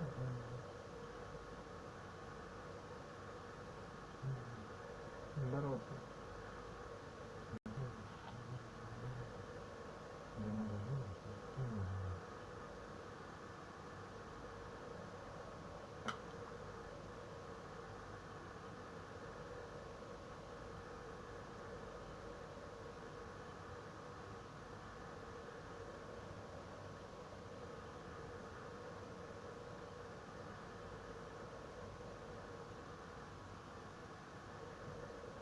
Ну, нет, наоборот, да, да. Типа за свой счет езжай, да, наоборот, только да.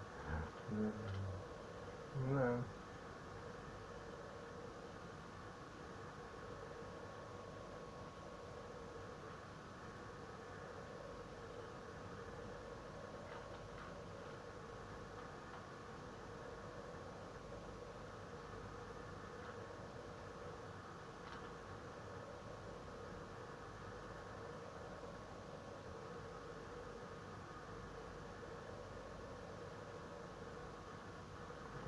Странный, странная фото.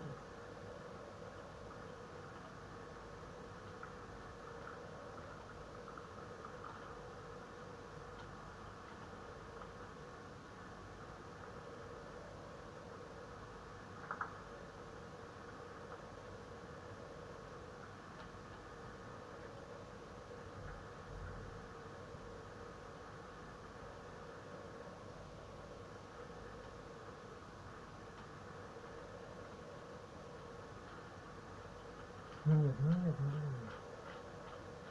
Я сейчас не помню его. Толком-то уж не помню, где оно. Да, это вижу.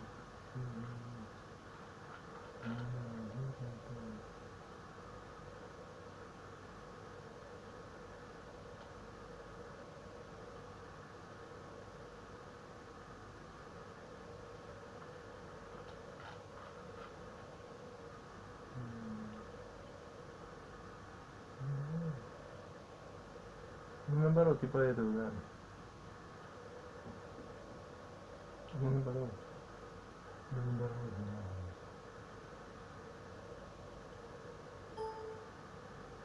Ну, да.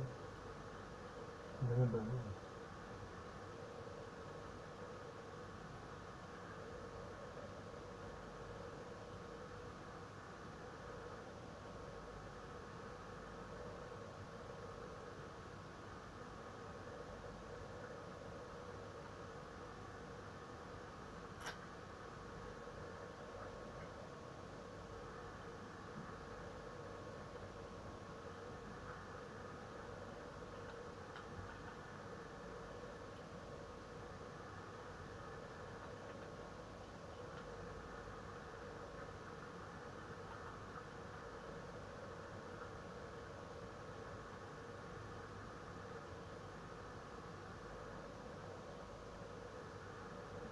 Да, ну, короче, 0409 надо заново загружать. Понял вас. И я хочу еще. Ладно. Так.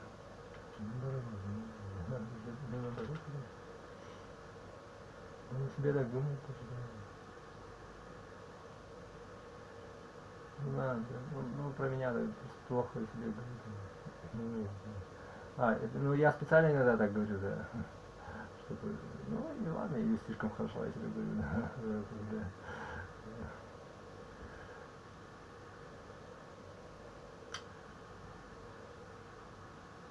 Так. Нет, самое.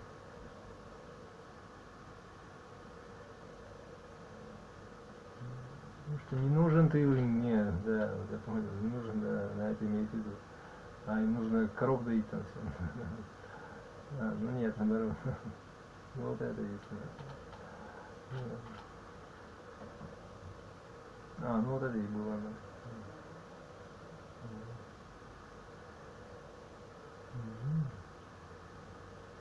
А, ну видишь, ты тоже как бы тоже чем-нибудь, ну даже себе не надо вообще.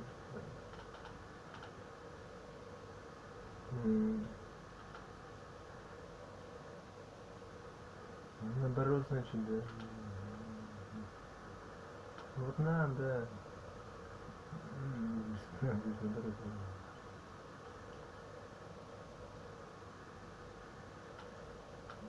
Ну, почему? Что значит брехня? Да? Ну, я поняла просто уже, да.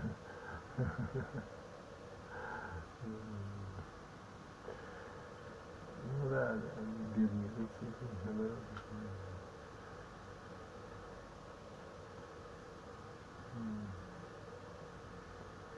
Не злой просто, все у тебя не злой, просто все наоборот. Вот он на тебя так видит, выскажи ты.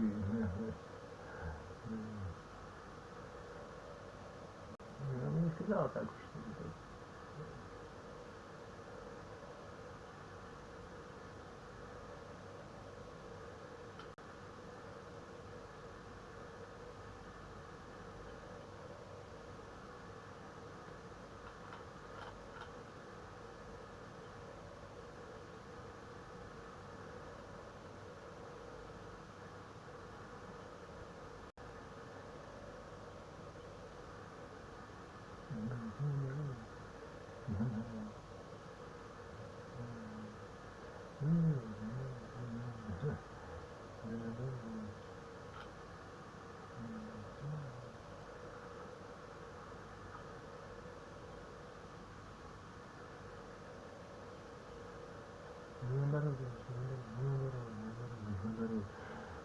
Вот это есть он самый, да. Ну вот это был.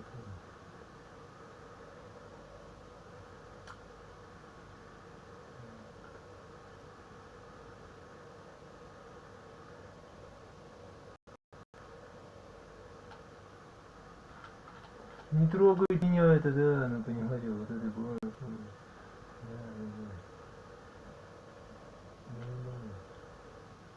Ну вот это был он, да, аж нормально играет он, все, да. Ну, вот,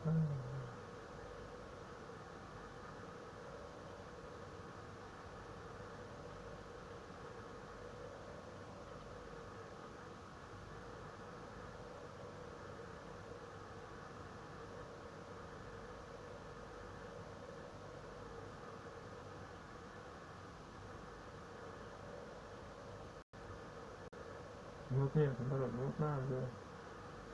Нормально, значит, это все, да. Нет, ну вот надо, да. А, вот только это и надо, да, да. Вот это, ну да. А, ну хорошо. А, ну да. Ладно, понял. Ну нет, понял, как это.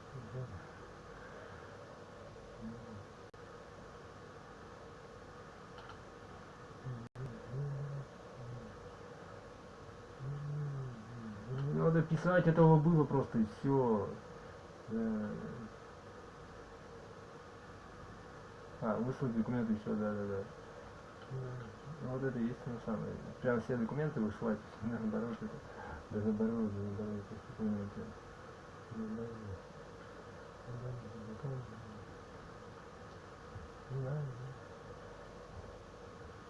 Ну вот это есть на самом деле. Это зачем наоборот? Да наоборот, это как бы какой стати ты наоборот, не поняла тебя просто. Ну да, что ты из другой города, из другой страны вообще, да, наоборот, это да. Ты имеешь в виду? Ну да. Она не знает, откуда я, что ли, наоборот. Ну нет. Звук, просто я себе так говорил всегда, да. Нормально играть, значит надо ей, да, вот и все, да. Ну и что, ну вот я и говорю, да. Я про то же и говорю, вот и все. Ну да. Ну он о себе так говорит, да. Ненормально играет, он ненормально просто все, да.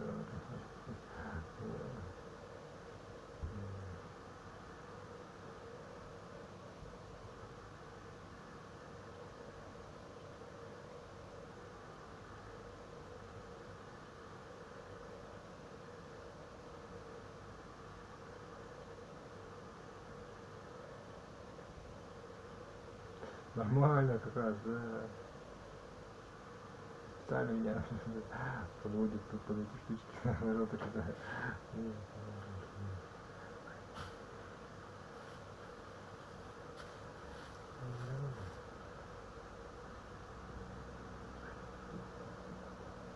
Главное, да.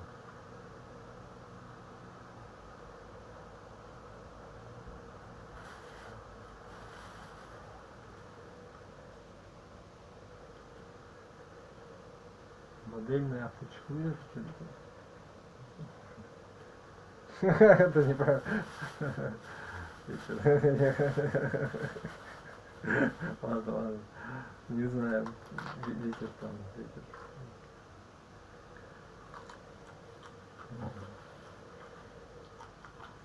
Нет.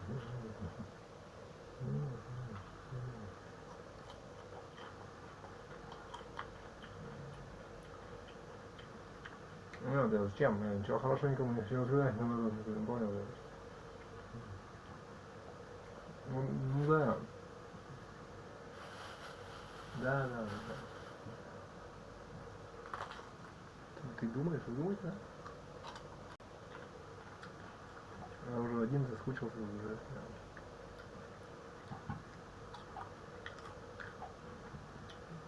Ну мало.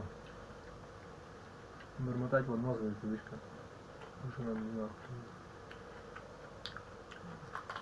Ну нет. Это мне помогает сосредоточиться, да. Да. Наоборот. Ну или нет. Просто артисты. Будет специально, у меня шоу тут одного человека, понимаешь? Бесплатное, но пока что бесплатно. Ему, значит, человек, который будет резать видео из этого когда-нибудь. А может нет. Может мне надоест это все. Да, понимаю.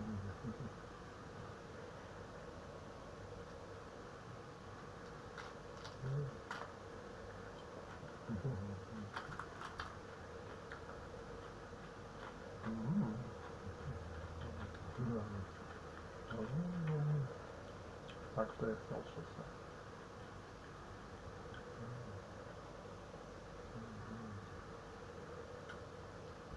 Наоборот, да. Звукооператор хотел? Не знаю. Ну так это. Если поискать здесь, On the back four wheels held it in place. After some shuffling about for 22 minutes. Может действительно приличнее было. С летом надо что-то делать же. 9 мая всякая херня. Она заодно мне и напишет, что я аккомпаниатор. It made a trench 50 centimeters long and 10 centimeters deep. Under the top layer of soil were some things it had not seen before, including shiny little pebbles and grains, so small its microscopic image can't even distinguish between them.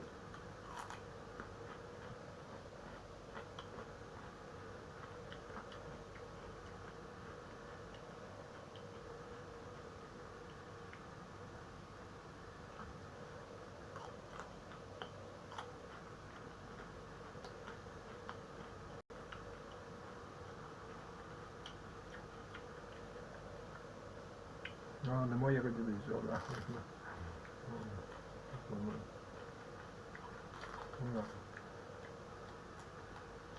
Наверное, нет.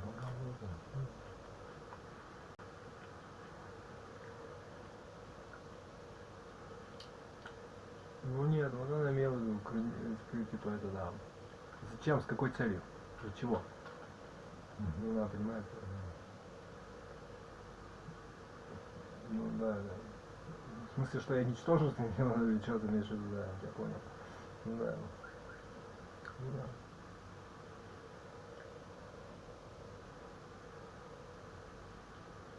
Мне надо работу найти, понимаешь?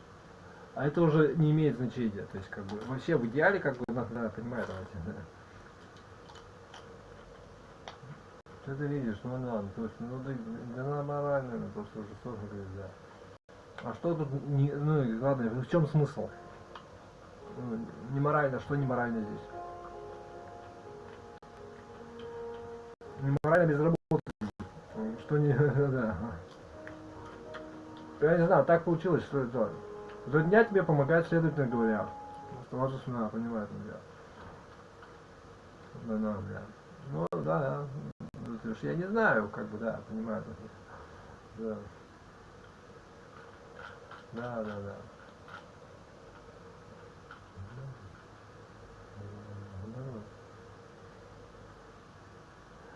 Ну, а не так, я не буду никого обвинять или что-то говорить, это нехорошо.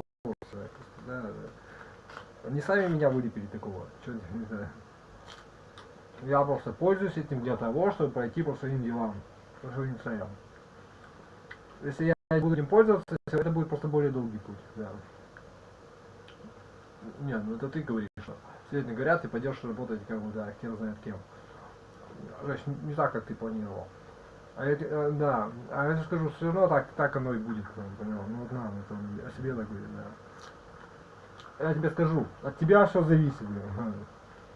Какая тебе разница, что хотеть? Да, ну, про себя говорю, да. Ну, наоборот, понимаешь. Нет, ну ты определился, что ты, вот и все. Ну, теперь на перекладных двигайся. Ну не получается на перекладных, значит иди работай в Макдональдс сначала какой-нибудь херней, деньги заработай. И свободное время используй для того, чтобы, да, понимает она тебя. Но это, да, но это, ну он тебе про вот про это говорит, да, вот он имеет в виду звукорежиссер, то да. Ну да. Ну это тоже, кстати, так, да. Ну да. Правомерно! Да, он себе так и говорит, да. У тебя он так говорит, да. Ну нет, да. Ну это я так, больше никуда не согласился. Но дело не в деньгах, это. Нет, ну наверное, может действительно. Как будешь до сентября-то ждать теперь?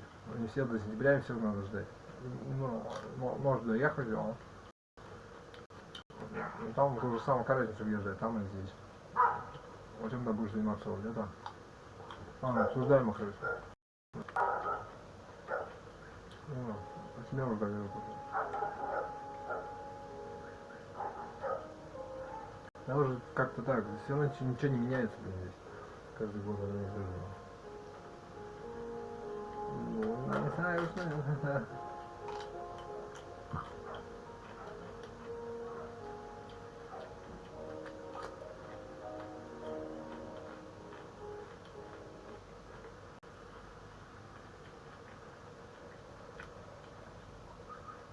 Я.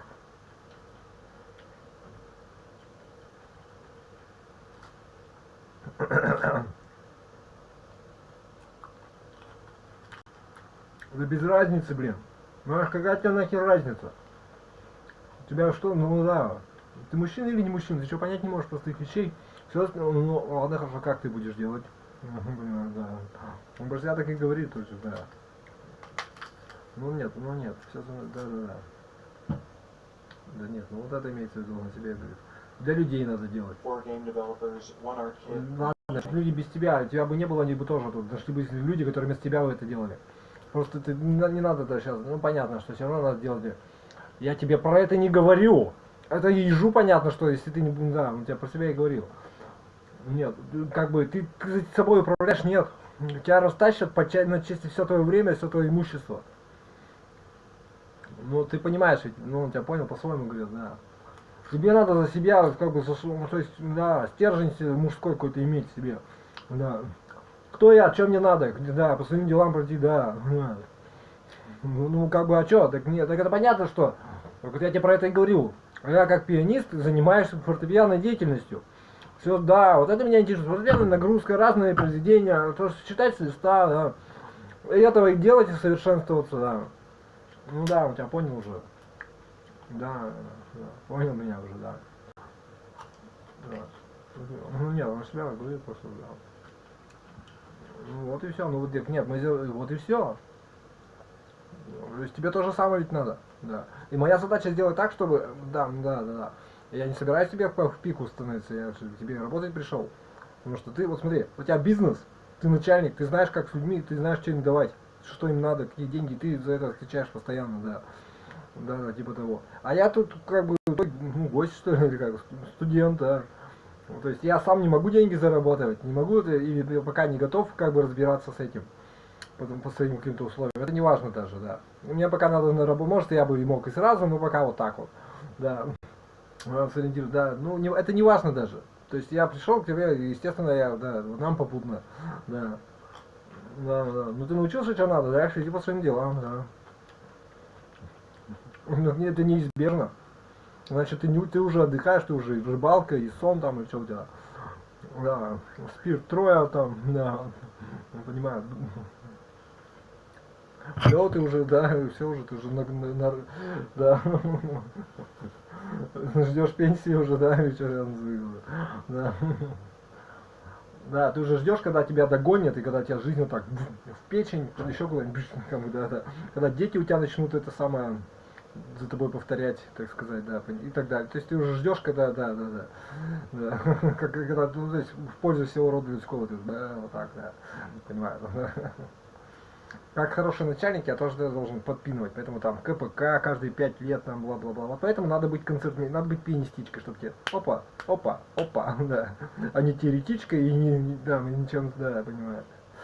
Поэтому это очень важный вопрос, в принципе. Ты согласен со мной, нет? Даже таксисты, они все равно скоро их не будет вообще, так что кого-то переобучат под это, да, понимает он тебя просто, да. Ну смотри, ну, ты можешь сам переобучиться или сам сделать свое такси, например. Я просто так уж с балды говорю. Ну смотри, вот были раньше водовозы, которые ездили, да, ты как бы понимает он тебя. Да. Но он про себя и говорил. Ну нет, ну про тебя думает, да. Ну нет, ну да. А, про фортепиано ты говоришь, иди, нагрузка, ну про тебя думает, да. А, ну да, про этого. А, ну я понял тебя. Нет, понял.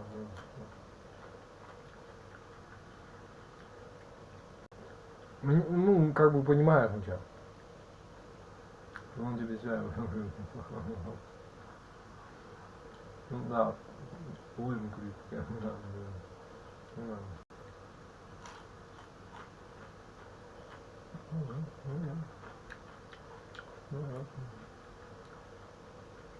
Game. The rules, we have 48 hours spread out. Не, я успею еще научиться, по крайней мере. Use any public domain sound effects and music or make our own. And we must use the art kit for our visuals, that we're free to manipulate it by cropping, tinting, using 2D, Даже если вот там, whatever. да, We can also use еще лет 5 есть пока к visual минимум, да. things like colorful effects, shaders, noise textures, trail renders, and fonts. Today I'm joined by Ryan Fleury, Game Endeavor, and PIANO. The art kit we'll be using is the 16 by 16 dungeon tile set by 0x72. Worth starting. So this is the art that we are able to use for the game. The first thing we think of is sort of like a top-down 2D sort of thing, but we are not necessarily restricted to that. We could make something 3D, and that might be pretty cool. So I've been spending a little bit of time getting things sort of set up, and I have a basic demo sort of ready to go of sort of the graphics that I was sort of thinking. So I can sort of run around here as the player. No collisions yet, so I just kind of run through the balls. The map is generated from this ASCII art actually at compile time using Datadesk, which is a tool that I wrote myself. These are torches that don't have fire yet, and here's the player. And if I want to expand this room down a little bit, I can put periods there. And there we go. So now you can see it's just super long down there. You see that these walls are a little bit uneven. I thought that would add some nice little variance to the world. And I did that just by effectively creating a height map. Ну, как бы понимаешь в целом мою идею. Может, ты со мной не согласен полностью, но все равно, как бы в целом-то, да, да. Alright, so I've been working for a while. I have some basic shadow mapping. It's not quite where I would like Что to держаться? but Чего вы знаете, it's все равно так надо, да. and I also have some particles and some very basic lighting. And I also have some entities spawning in the world that the player can interact with. Смотри, не навыки, а за что будешь держаться You тогда? can see I can move around, be affected by the shadows coming from this wall here. Должность, опыт, там, не знаю. And here we have a sword, and I can pick it up. And Это уже мне разное, это все-таки now you can see that it's sort of bumping around with me. If I actually use my mouse to click somewhere, you can see that I sort of attack near that area. Alright, so my 48 hours is up. I've finished what I could on the game. Didn't get to explore everything I would like. Gotten quite a bit done that I'm pretty happy with. So some of the quick features that I've added, just quality of life things. If I go close to sort of wall, you'll see that it kind of peeks over it. This is where I was going to have destructible walls sort of starting to be introduced to the player. Didn't work. Видишь, как слова паразиты, кажется, у них тоже есть. Просто, да. Yeah. You know, couldn't get it done in time. But if I jump over here, you see that I come to this chest, I can run into it, and here I get a sword. It says I can left click to attack. Here are little swinging noises that are kind of fun.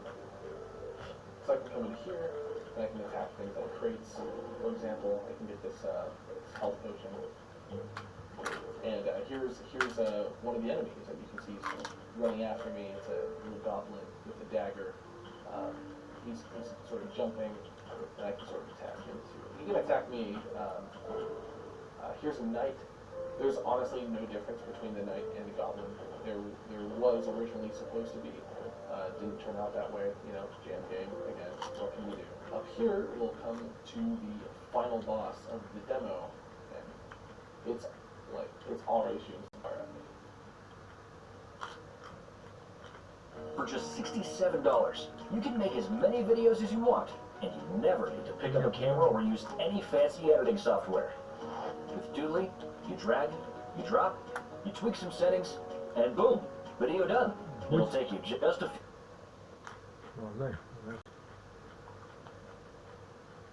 So, yeah, that's the game. Ryan's game was instantly impressive. It has a simple yet elegant UI when started. I don't think I've ever bothered with a start menu for any of my jams. Just throw the player in there, they'll figure it out. But it's a nice touch. More than that, it has settings, fancy. Тоже боюсь. Alright, nice menu here. Боюсь уже так, ну, боюсь себя боюсь. Whoa! Oh, this is cool. I love the 3D. Impressive. Ну, а что ты хочешь Use of the assets. I mean, I assume. Personally, I've never worked in 3D, but this looks very nice. I love the dreamlike aesthetic. I'm not sure if it was intentional, but it sold really well. The warped textures and the music were really nice to achieve this. I think the slow rocking camera also contributes to this as well.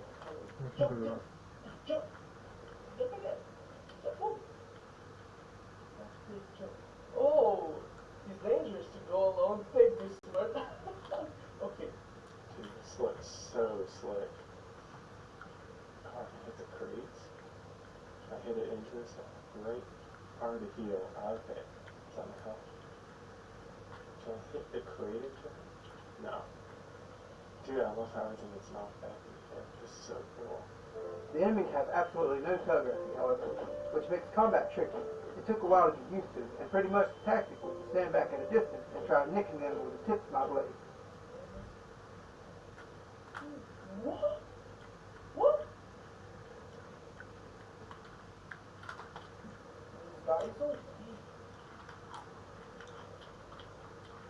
Oh, you can lure them into the thing. Oh crap, damn it. Alright, so I figured out the trick to killing these guys. You just gotta lure them into the pit. Ha. Is it fireball or just fall? Oh, seasoned fireball. Let's kill this mage. Come on, mage. The mage. He has no telegraph. The attack is swift and not consistently spaced. It's pretty much luck or brute force when fighting him. However, I'm a sneaky thief, so I chose brute force. I quietly snuck my way through the dungeon, avoiding any and all damage, grabbing every potion I could find, and right before I reached the mage, I stuffed them all down my gullet and went charging in. After some highly tactical, skilled dodging maneuvers, I was eventually able to bring him down, and had a little celebration afterwards. What if I could use this guy? I wonder, can the fireballs hit these guys? Oh, they can't. Oh, come on. Yeah, get up. Yeah, okay, that's fine. Now I'm screwed. Oh, I got him. Oh, what? I think they're a little tough by now. There's no end condition though, which is confusing. I actually backtracked all the way to the А, нет, скажи о себе. Скажи просто себя. Скажи о тебе, реально. Alright, looks like Скажи there's реально. no victory state. Good game. Нет, скажи. For my game, I decided to rotate the weapon around the character and launch it outwards as an attack. I wanted to give the player the ability to engage in full directional combat, despite the limitations of the acid attack. Since the artist gave us weapons that were separate from the characters, I figured it was the perfect opportunity for a little trigonometry and all of the twins to give use. Twins. Howdy, I'm Game Endeavor, creator of practical 2.0 tutorials on my YouTube channel. The first thing I do when starting a game jam is to sit down and study the theme, which meant that I needed to study the texture assets. There are no animations in this version of the assets, so I knew that I would need to use squash and stretch if I wanted to add a little polish, especially when telegraphing, maybe even throw in some rocking back and forth as the characters move around. The artist included some mock-up levels for how the assets were meant to be used, which was extremely useful for giving me ideas for the game. After studying these assets and bouncing ideas off of a friend for half an hour, I finally had my concept, so I started the project. I wanted to create a game where the focus was on fun combat systems. Как-то связано это с истеричностью, да, истеричность детства.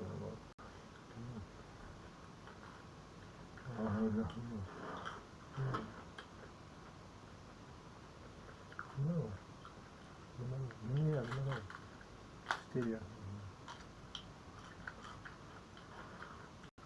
Твоя мама валяет все там. Several different enemies that the player can fight. One of my specialties is safety, so I know I can easily implement some AI and maybe even some meet the player. А что вот тут понимаю? The first thing I started developing was the player controller. Я же не девичка, вот понимаешь, я же, чтобы сидеть-то с ними, я должен как раз вот это, понял, ну да. Видимо, ну и чё, ну проживи тогда, ну давай, все равно, ну да. Ну да, бой, говорит, да. Да, да, это женская тема, понимаешь, у них вот, они вот специально как бы, да, понимаю. Они потому что хорошие, они типа как бы ангелы, понимаешь? Только настоящие мясные ангелы, да. Это вот, даже лучше нас видит. Нет, за ваши деньги только, да. А, нет, благотворительность. Да.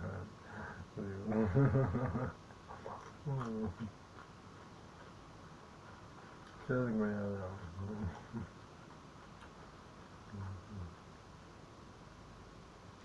Ну да.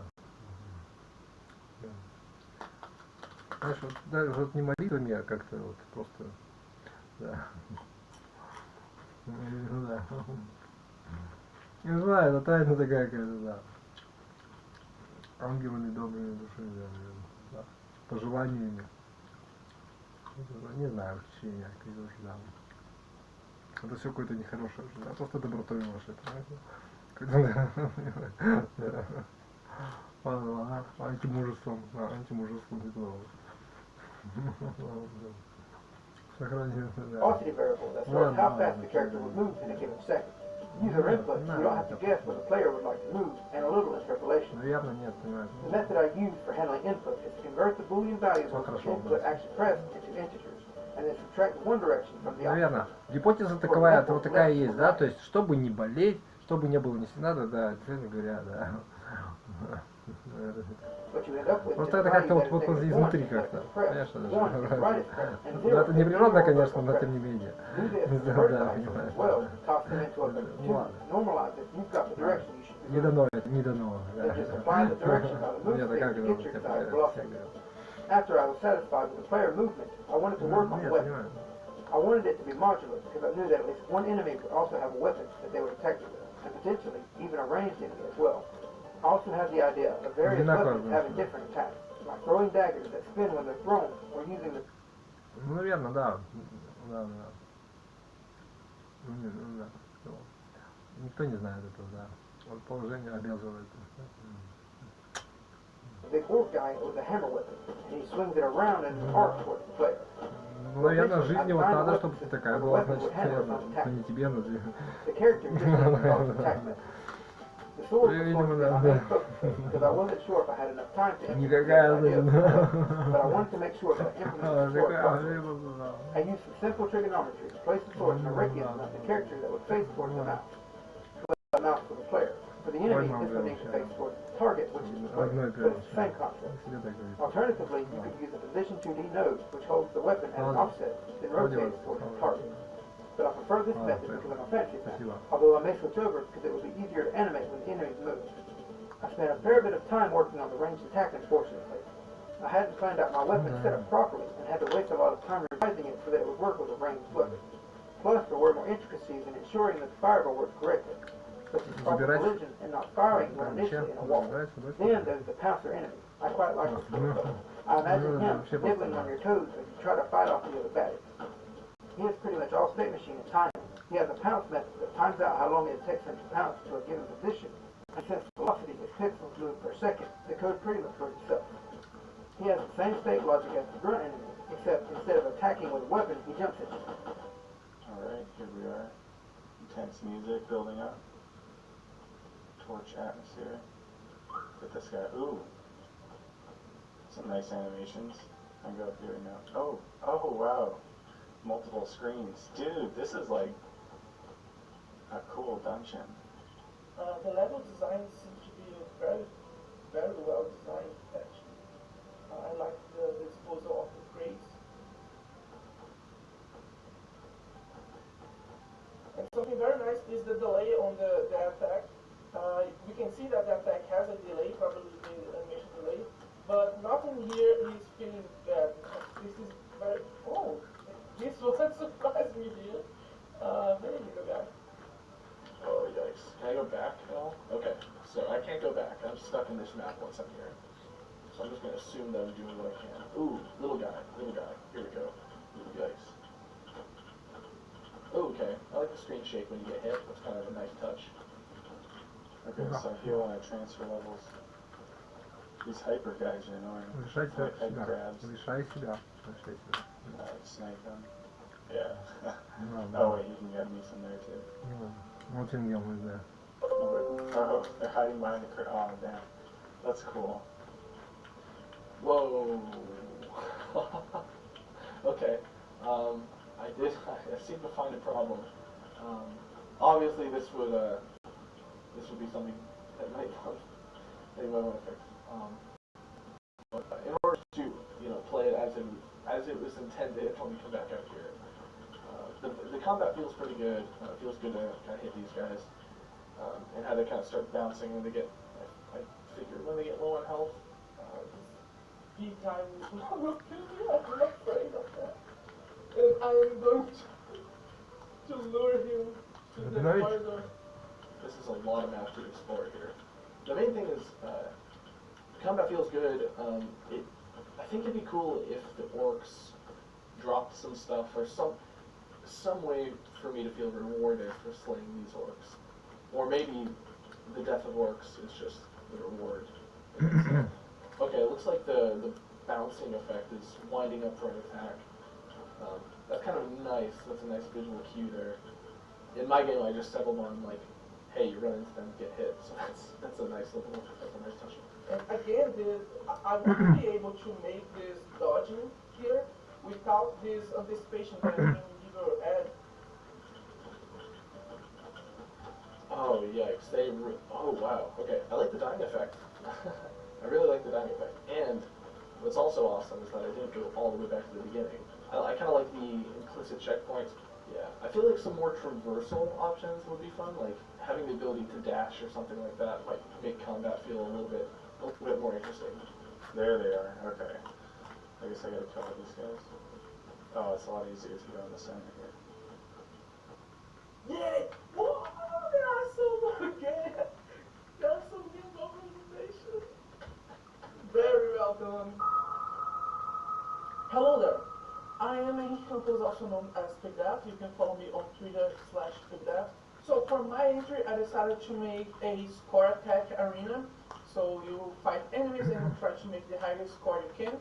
And I decided to do that because when I opened the article that Mrs. is provided to us, I was like, okay, this was clearly made for an RPG or a hug-like game, and I can make that in less than 48 hours. So what can I do with that? This was the smallest prototype that I could think of that would allow me to test things quickly and to scale the mechanics later. So the first thing that I did was to open this asset kit and try to see what was available and what I can do with that to make some interesting mechanics. As such, I made a tile set here. So I just sliced what I needed to make the very basics of the arena. So I sliced the floor, the walls, of course, and some crates just to have some decoration, some cosmetics on the arena. And when I saw these statues here, this decoration on the walls, I thought that this could be useful for a mechanic. This could replenish, let's say, the player health, the player stamina, and the player mana. After that, after setting up the tile set, I wanted to think about what of these sprites I can use for the player and what I will use for the enemies.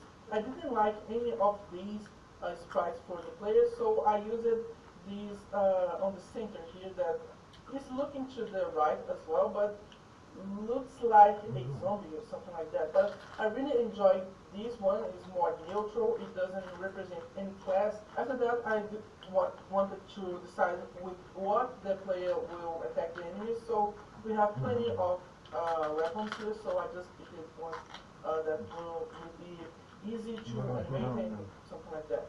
So I just picked up these knives here. So if I open here the orc and the player, you can see that the basic structure of the scene is the same, with the twist that the AI has this brain node and the player has this action buzz. I just have to copy this scene to make other enemies, so this would be very straightforward to design new enemies. If I open here the big orc scene, basically what it has is the same thing, but with different data on that. I wanted to make sure that I will be able to spawn the enemies whenever I want. I wanted them to be randomly spawned, so I made this.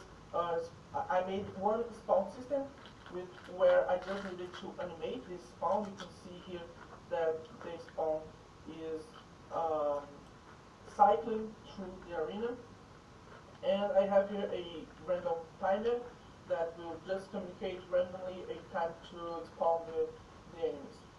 And this was the latest thing that I did actually, was to think about how I will use these in order to make them a mechanic, a replenish mechanic. Basically what this will do is that it will trigger a cooldown, and every time this cooldown ticks, it will replenish a amount on the player health. So that's it. I hope you enjoy it. Time to play my buddy Pigdead skin. You're a zombie rogue with amnesia. I'm guessing another zombie rogue ate his brains before turning him. I love his little dagger attack animation and how shifty he looks. I'm willing to bet his name was Exterminator. I'd ask him, but I heard the zombie ate his brains. The music is very catchy. Every time Exterminator went looking for enemies, he couldn't help but dance to the tune. Okay. This music is something I can get behind. Ooh, okay. That's a nice attacking animation. Very nice. Ooh, there's a boss. Okay. Can I break these crates? No. They're kind of cool letter pop-ups there. How do I heal? Oh, is it here? Oh, damn, okay. The attack range is extremely short, however, and enemies are both fast and attack quick with no telegraphing at all. I'm almost certain there wasn't a single time I engaged an enemy and didn't take damage, which meant you missed out on feeling skilled at the game. Instead, you run in there knowing you're going to take damage, hope you don't die, then heal up afterwards. Rinse, wash, and repeat. Ideally, anytime your player takes damage, you want it to be their fault and something they could avoid if only they were better. Oh, yikes. Let's go get some help. Uh-oh. Uh-oh. Oh, my God. Oh, my God. I lose. What happens if I go here? Full health? Does it not? Oh, it doesn't appear. Okay. What about now? If I appears it, does it just randomly pop up? Oh, damn. Can you kill that guy? I like the you lose noise. Oh, there he is. Alright, I got him. Nice. Look at how happy McSteverson looks when he discovers the fountain though. He's a happy little zombie. Then, never mind, there's a giant ogre staring you down. His chase distance is laughable though. I guess he's a lazy ogre. Personally, I would have made the chase distance much larger, if not infinite, and made him a fair bit faster. Give real consequence to using the fountain. Make the player dread using them, but necessary if they want to survive. мАRATOVICH. I did, however, note right out of there when his buddy came along, giving me the stink eye. I wish I had a hammer as the player. Like, the hammers look really fun to kind of swing around. I like the concept, sort of this survival kind of battle arena kind of thing. I would probably also pre-populate some enemies in the level where it starts. Initially there aren't any, and it can sometimes take a moment before any spawn in. But then again, this is also the perfect opportunity to bust a few roots.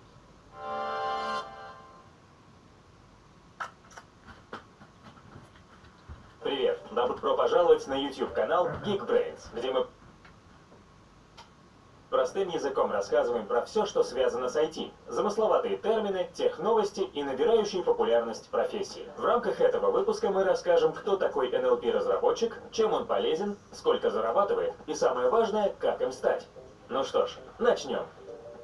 10 лет назад многие из нас мечтали о голосовом помощнике, как у железного человека. Но сейчас это уже не кажется чем-то суперзаоблачным. Технологии развиваются с невероятной скоростью. Появляются гаджеты, которые могут управлять целым домом. Приложения, которые помогают людям из разных точек Земли понимать друг друга и другие приспособления для автоматизации процессов. И для всего этого нужны специалисты, пишущие софт. Так кто же этот загадочный NLP-разработчик? Сразу спешу вас успокоить, этот специалист не имеет ничего общего с нейролингвистическим программированием. И ему не нужно влиять на свое подсознание, чтобы творить невесть что. Но с программированием он все же связан. Давайте разбираться по порядку. Что такое NLP? Natural Language Processing, или проще, обработка естественного языка. NLP-разработка – это сравнительно новое направление в машинном обучении по работе с большим количеством текстовых данных, семантическим анализом, тематическим моделированием и так далее. NLP-разработчик – это эксперт, который благодаря своим скиллам в программировании и знаниям математики по большей части обучает компьютерные системы анализировать и генерировать текст, распознавать и синтезировать. Alrighty then. Окейшки. So I looked at the art asset and I was getting kind of sword and sorcery vibes, so I decided to make an action-adventure game. I noticed these tiles over here, they look kind of like water, so I got the idea to make an island setting. I took the wall tiles and made some raised islands and then used those water tiles as a mask for a shader, which I combined with a noise texture for some distortion. I intended it to look like waterfall, but it ended up looking more like underwater coral, which was also cool, so I just left it as it was. Next, I made the player character. I just selected random parts of different characters on the sprite sheet and combined them together and made some basic animations by moving different parts around and toggling visibility and segments. I also threw down a simple polygon blob to get a slash effect. And then I just added the controls and logic for movement, rolling, and attacking. Next, I made a zombie character. So I also added an animated torch flame to its head, kind of giving it a magical effect. And I animated just the whole thing and added some AI to it so it pursues and attacks the player and can be killed, and also added some blood particle effects for it and the player when they get hit. Then I made a health UI by taking chunks of this red waterfall here and just toggling the size of it when you get hit. I got the idea to have this flame sprite pop out of a zombie when you kill it, but I wanted it to be animated, so I used a noise texture to distort it and get a flame effect, and then made a dissolve shader to have it fade out when it dies. Then I made an ogre mini-boss with a chain weapon I just created from this bomb. For the chain, I just selected chunks out of the bomb I used a fabric inverse kinematic formula to get it to act like a chain. It just kind of drags it around when it's not attacking, and then will swing it around when it is attacking. And I just made so it will alternate between attacking and resting, and when it's attacking, it pursues the player. And then finally, I made a sorcerer boss. It has 2 spells, one where you summon a bunch of fire sprites, and one where it shoots a demon face at you that just hurts you if it hits you. And then made so the whole sorcerer has like 2 phases. So the first half it's pretty easy, you just cast a spell every few seconds. But then after you get it down to half health, it goes into a berserk stage and starts casting like crazy. Then I just added a bunch of details, like when the boss dies, they drop a key, keys to open doors, and then doors close behind you and you go through them. So you get locked into boss areas, and then also health potions that'll heal you by 1. A boss health display when you start fighting the boss. A victory zone that will end the game when you reach it. A restart message when you die. And then finally sound effects and music, which I pulled from opengameart.org and the YouTube audio library. So we have WASD to move, arrow keys to attack, space to roll. Okay, that's kind of fun. So I've journeyed to the Isle of Exquisite Damnation, seeking the Chalice of Eternity. However, Ладно, давай на чистоту. Кто тебя возьмет? Ну, да. Ну, только тем, кто ты реально, где ты будешь запрягать там и всех повозку, и для себя говорил. Ну, да. Ну так нет, это я, ну это и что дальше-то? Я, типа того, да. Удивить, что из меня хочешь чем-то.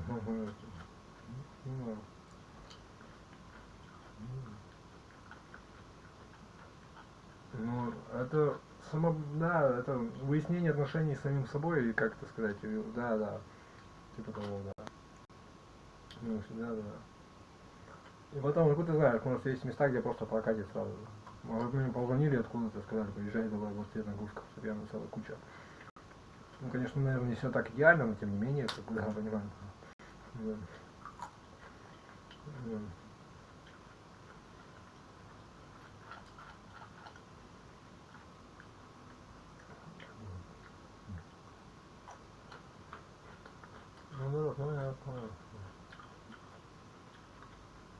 А, не дадут тебе работу, тебе уже скидывать, да, я понял, да. Ну ты вообще такой кретин, блин. Я здесь 3 года сижу, ни одна шняга, блин, мне не позвонила, сука. Ну я вообще, он типа, понимаю, да. Мне вообще, ну и что и ты мне хочешь сказать? Как бы, да. Ну, про себя и говорит, да. Ну да, у них свои дела какие-то, меня это не касается, откуда я знаю? Значит, у нас здесь супер столица. Да, у них там. Ну и нет, я приходил туда, они говорят, у нас самих нагрузок не хватает, там, да. Значит, здесь пианистов как конь настругал, значит, наверное. Ничего так поймет, да. Наверное. Вот это да, значит, тем более. Ну да. Я каждую неделю высылаю, если не то чаще, да, ну да. Ну не нужно, значит, говорит, я ее позванивал, что только не делал уже. Надоели уже просто, да. А зачем? Я что, дурак, что ли, ходить туда пешком, что ли? Народ. Ну да. Ну, знаешь, да, понимаю, да. Ну, наоборот, я бы, говорит, тебя взяла, но не могла бы, да. Ну, не надо было, тебя надо было, да.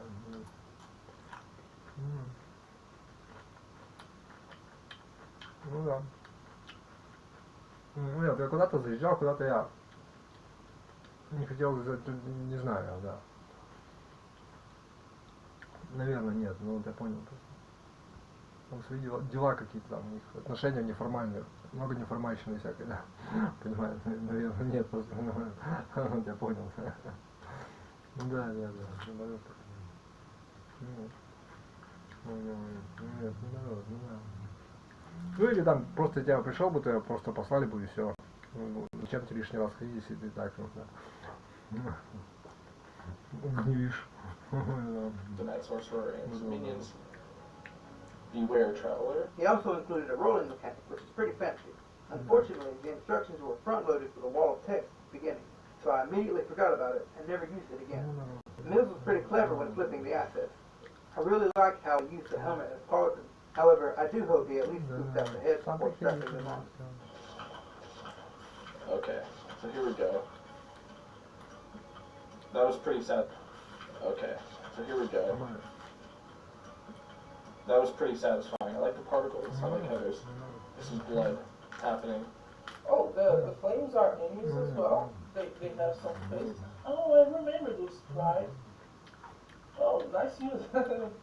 You did a custom enemy. I really like the water effect. This 2D water effect. I guess I can't see my mouse right now, but this 2D water effect looks pretty good. How kind of the water's kind of shimmering a little bit. Okay, so let's see. A boss? Oh, the boss just killed all the guys. Okay. So my job is halfway done here. The Ogre Brute was an extreme difficulty round, mostly due to the lack of telegraphing in its placement. Something about the situation caused me to charge in there. Смотри, а в чем сложность-то? В чем? Они про себя говорят, ну вот это, да, вот он и говорит, нет, да, наоборот, ну да, ну вот, и я говорю, ну и что? По специальности работаешь, ну и что, и где работа? Нет, а где? Ну, про себя говорит. Ну нет, ну наоборот, да, не важно, все.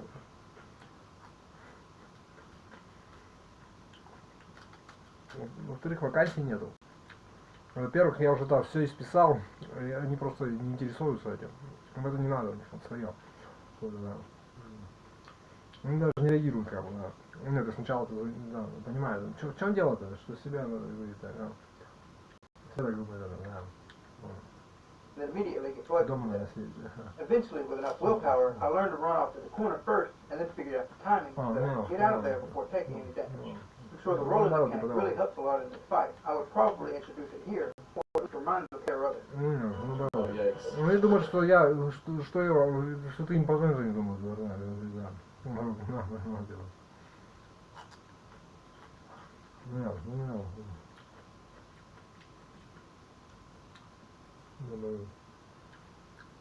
Нет, ну что? Ну нет, понимаю, да. Ну значит, уезжать отсюда надо. Как бы, меня все равно по-любому. Ну а что, в чем проблема-то? Что на себя так она думает, да.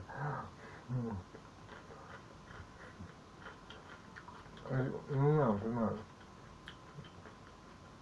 Ну и что? Что это значит? Бог один, говорит. Ну, да. А себе надо знать, да. Ну наоборот, просто. Наоборот, плохо, говорит, будет без друзей, наоборот. Я не молодец, просто.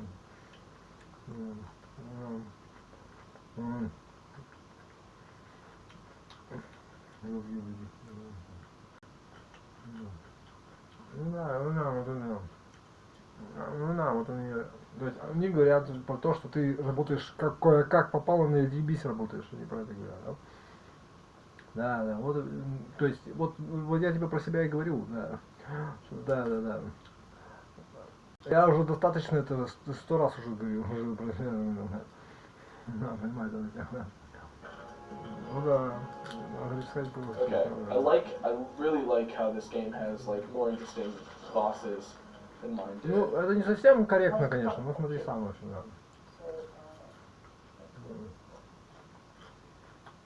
Ну, наоборот, значит, There's a safe spot here. ну нет, понимаю, наверное, нет. Ну, значит, такой дефект. Может, действительно так, ну да.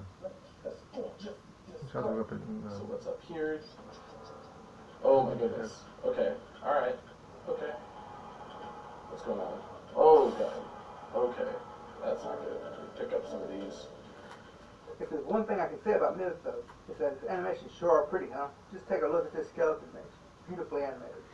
So without a actual delay, we can probably just watch him the quicker we can.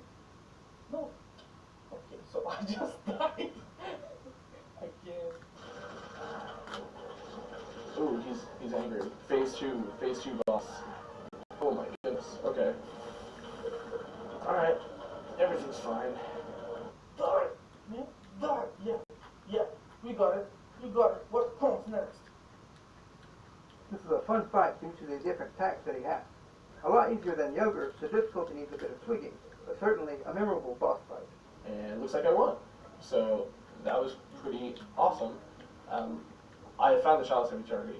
The adventure has come to a successful close.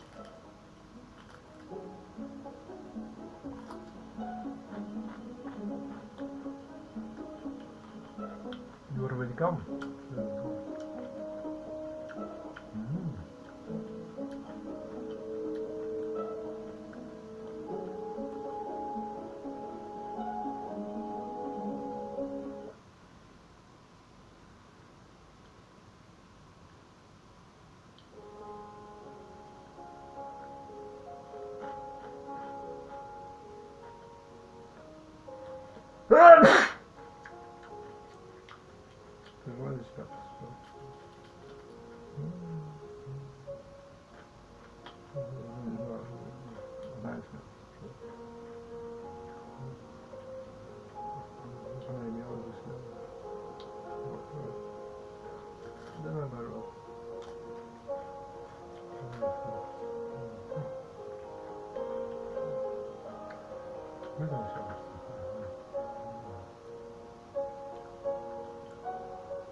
Против себя уже ты все делал просто, да, против тебя ты все делал.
Не себе так думать,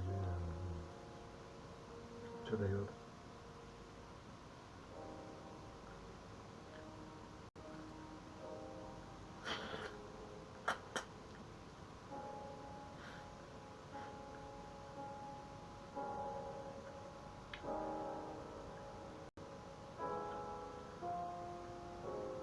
Голова болит.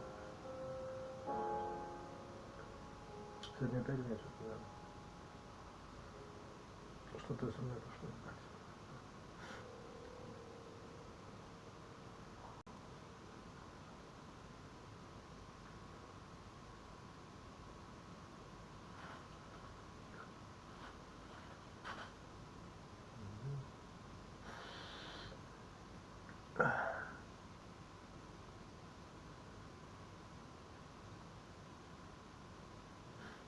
Катана, сатана.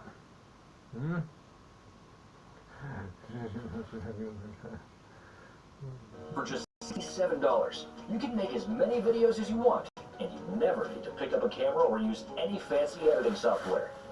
With Doodly, you drag, you drop, you tweak some settings, and boom, video done. It'll take you.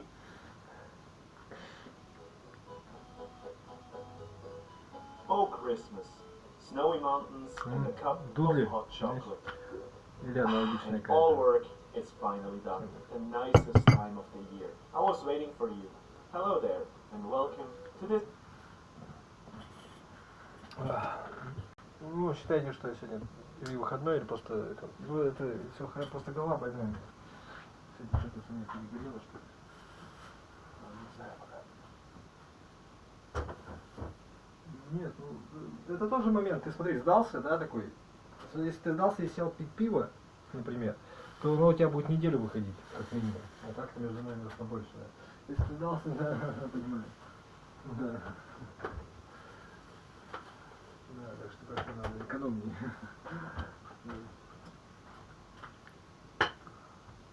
Ну смотри сам. Это вот мой подход такой. Игрушки тоже затягивают, если ты в игры будешь играть, да. И потом они, да, такие, да.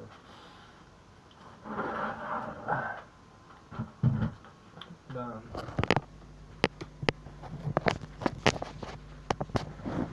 Да. Лучший способ помедитировать. Что, пошла что ли? Нет. Let's relax December devil. What the? My leg. Hey, you little shit. You want to tell people the truth? The truth?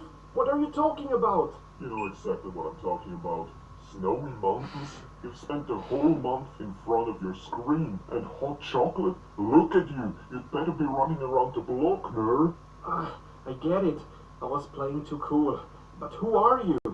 I am December Crunch. The manifestation of your last indie game dev month. I gain my energy from your overwork, from your sleepless nights, from your missed screenshot Saturdays, and your nightmares about delayed updates on your games, and I'm here to be your silly self-taught wannabe game dev bot. Okay. Yeah, I admit that I've promised too much, but...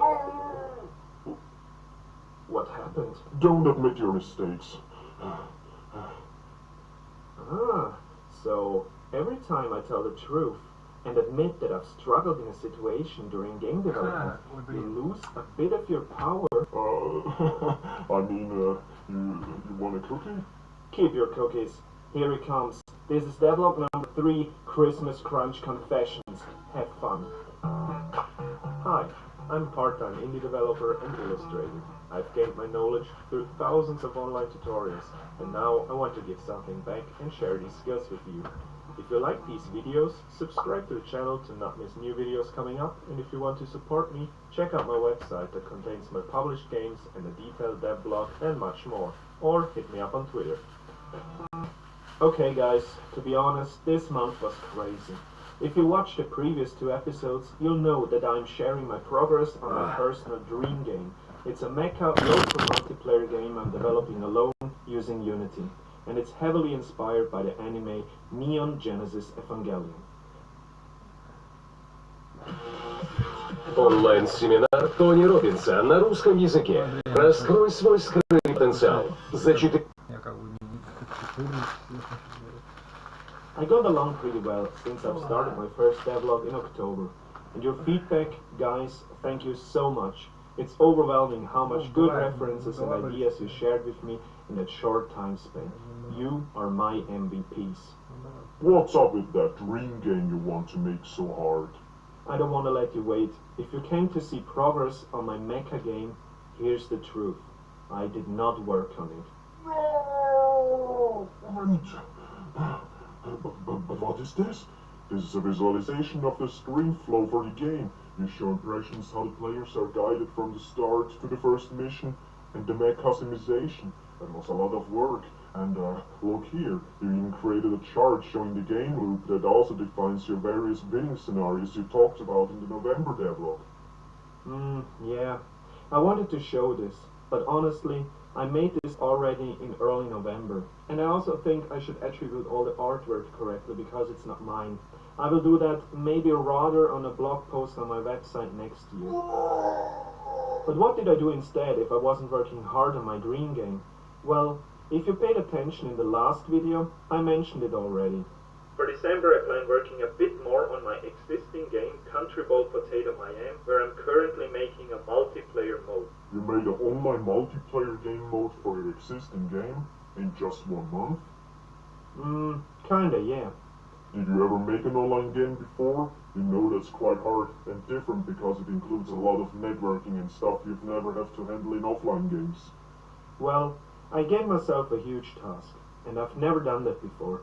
But Country Ball Potato Miami is my first ever released game, and it has grown a solid fan base. Already in an early stage, 2 years ago in 2019, some people were asking for a multiplayer mode so they could play with their friends. And as the pandemic this year spread all over the world, I think I should finally give them a way to play and have this experience together with their friends even without being at the same place. So I started setting up a Photon account for Unity and coded day and night, trying to get the system running.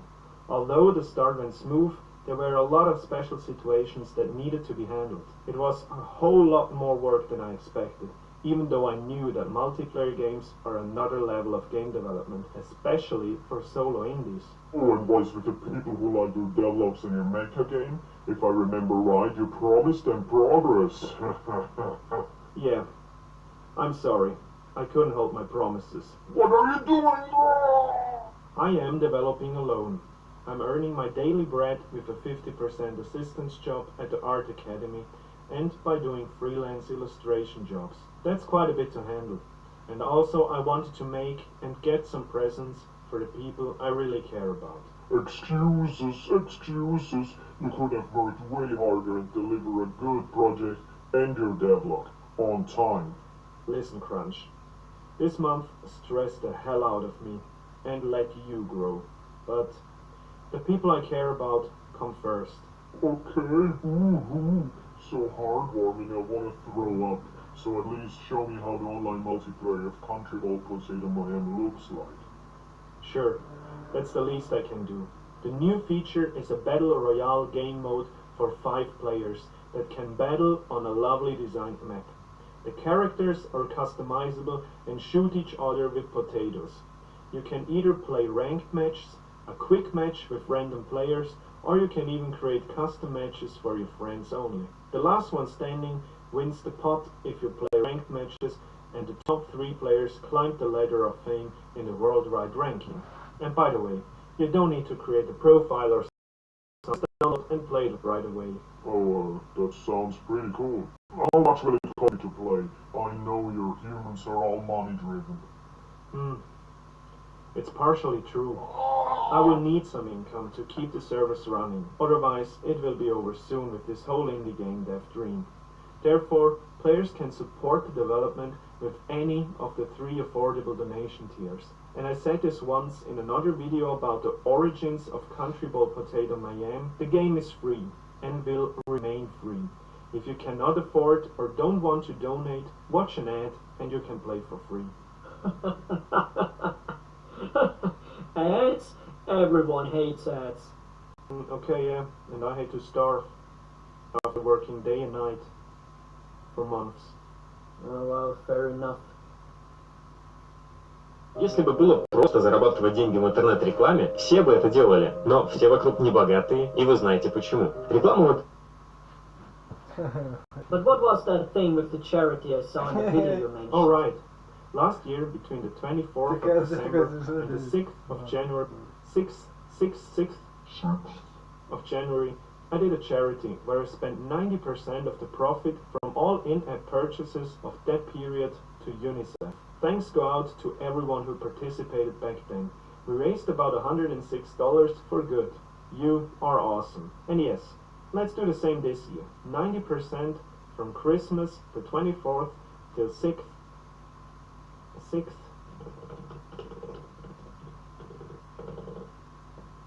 January the 6th, FFFFHHHH. Will go to the International Red Cross.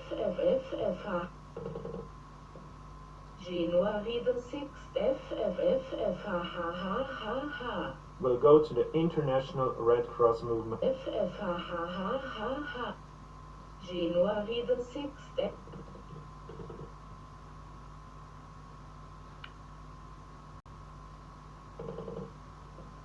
January the 6th, FFFFHHHH.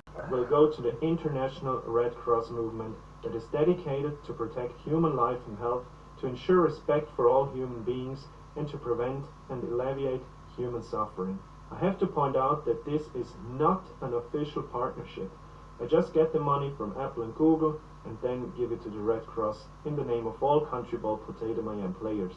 Oh, 90% is nearly all, dude. Why?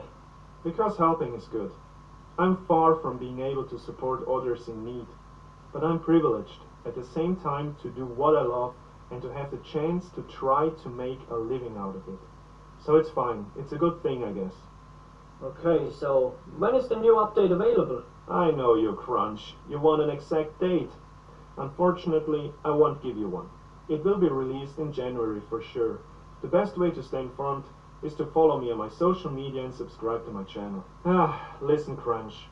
I know you hit me hard before and during the whole month, but in some strange way I like you. You were born from ambition and the wish of creating something special for the people who love the same that we love. Games. I guess we cannot be without each other. I should be just more realistic and also relaxed about the situation. People will understand, I hope. Alright then.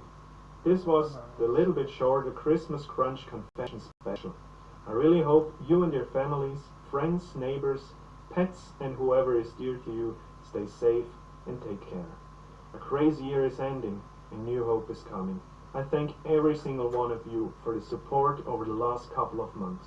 And I promise more videos about my dream mecha game are coming in the future. Who's that? Oh, that's my cousin, January Crunch.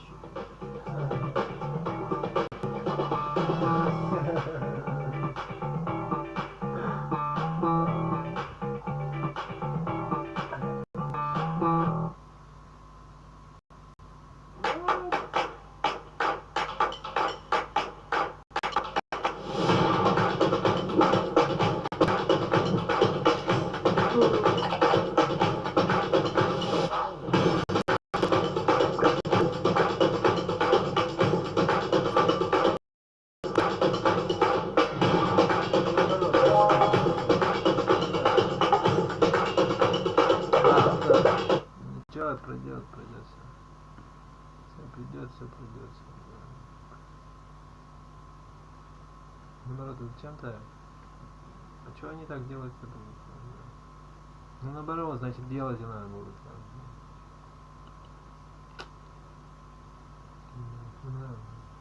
Наоборот, потому что...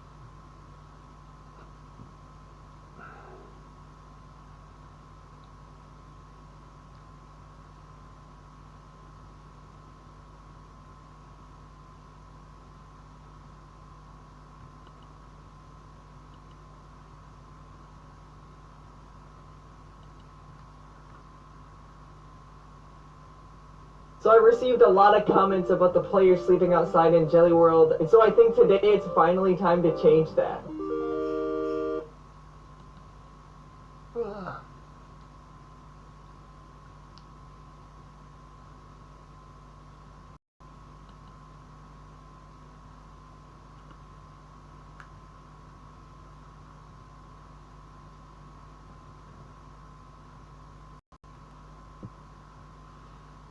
Носки, там нашли систем. Бумеранг. Нет? А что странного-то? Ничего странного.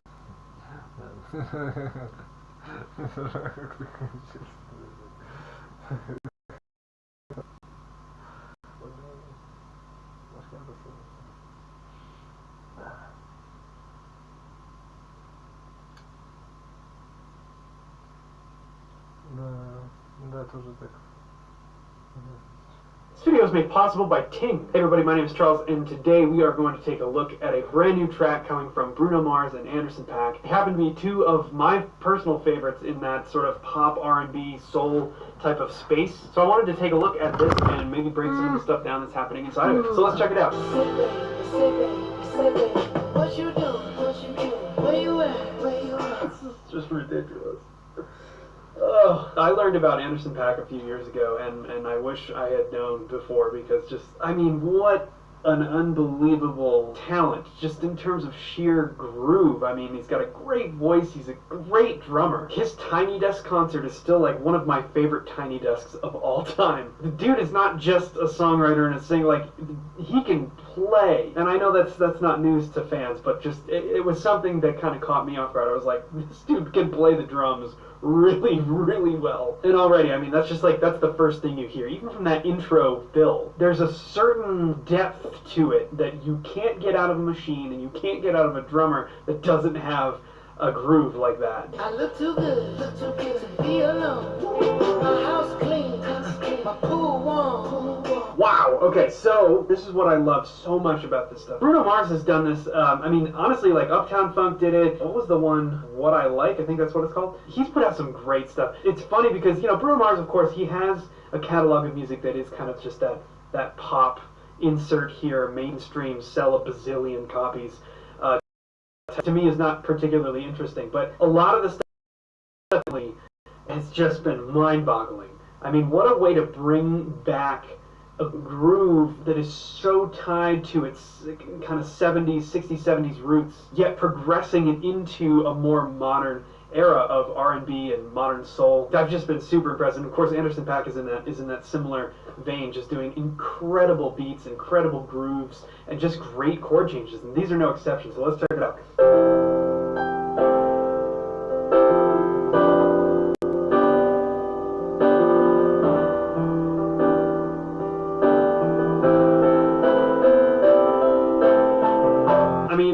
That's a tried and tested little progression there. We kind of get the vibe that we're the home base of this key is definitely C major.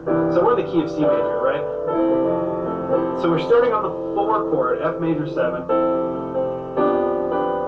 And then this is a really common thing that you would hear with these types of songs in this particular style. You'd hear a 5 chord, the G major, but we hang on to that F in the bass. Really, the function is kind of just as like a 4, 5, but what's happening is rather than the bass line follow, we're leaving the bass line on that F because it's going to eventually fall to the E, to the 3 chord. And what that does is it just keeps, instead of kind of like bouncing around, it's just a really nice suspension. Even though the chord itself is not a sus chord, the bass line kind of leaves us hanging on that F until we go and release it into the E minor.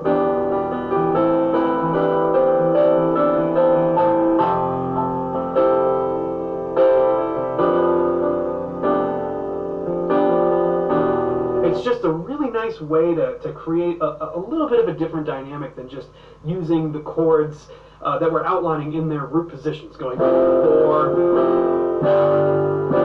5, 3. I mean, it would work the same way, theoretically, it would accomplish the same thing, but just without that added dynamic of sort of suspending the entire thing on that F, holding that F through the 5 chord, and then letting it fall to the E.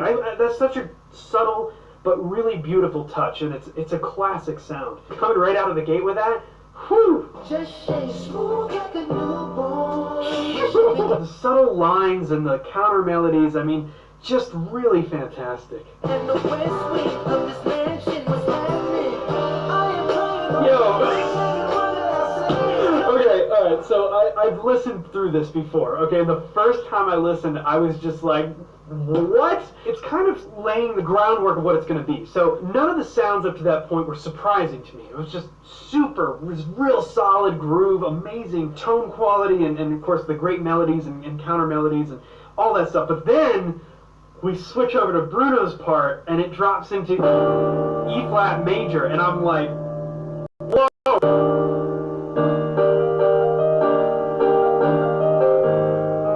You know, and we just totally changed key out of the blue with no lead-in. Now, one of the things we've talked about on the channel before is you can set up any key change with a 5 or a 2/5 in front of that new key. In this key, that might have sounded like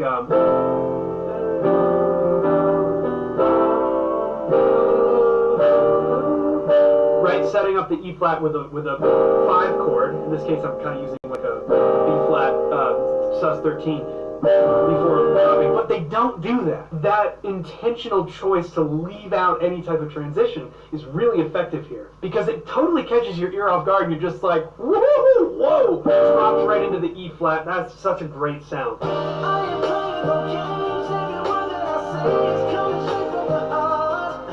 So I love that. That is such a E flat major. So now we're technically we're like in the key of E flat, right? So 1, 4, 4, 3, 2, and then we bring the 5 chord of the original key, right? Because we said we were in C major. So the 5 chord there would be G. So that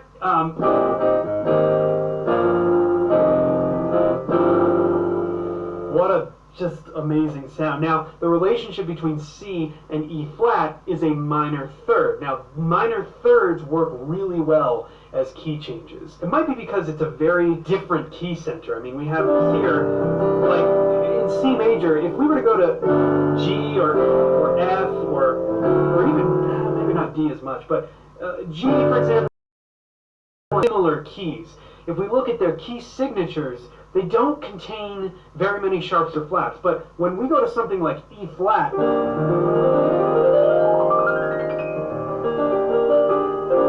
and E flat with its 3 flats, I mean, it's a very different quality. It's a drastic change. And I think that's partially what makes it stick out and what makes it work so well. I'ma leave the door open.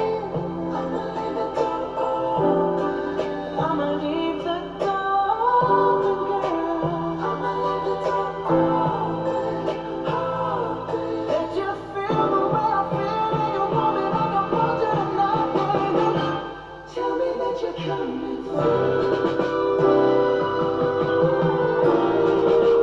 And this is what I'm talking about. It's so exciting for music to especially, you know, these days when things like dominant chords with alterations, like a flat 9 and a flat 13, I mean, it's not exactly common in pop music or in mainstream music in general, whatever subgenre it may be. Not super common these days. And so to hear stuff like this just steer straight into it and utilize a flat 9, flat 13, A7 chord. I mean, that is just so cool to hear in this context, and it works so well because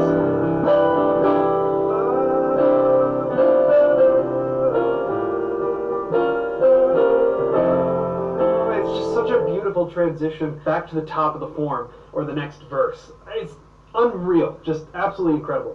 So sweet, so sweet, so tight, so tight. I won't bite unless you like, if you the video is so great. I mean, it's awesome. It's so well filmed and really, really brilliantly put together. I love it. Tell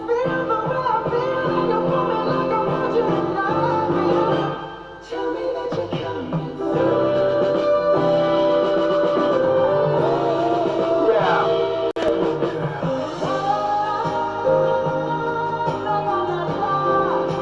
And yet again, another place that we're not expecting. There's no warning. It's just, let's drop into this totally different space for the bridge, and it's just like, whoa, catches you off guard, and it sounds so good. We left on that A7 flat 9 flat 13 voicing. I can see sharp 9 2 maybe. Let's see what. Yeah, kind of all of that, and just drop onto the A flat major 7. Woo!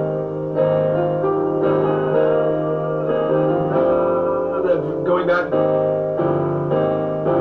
to the 5 chord of that C, right? What I just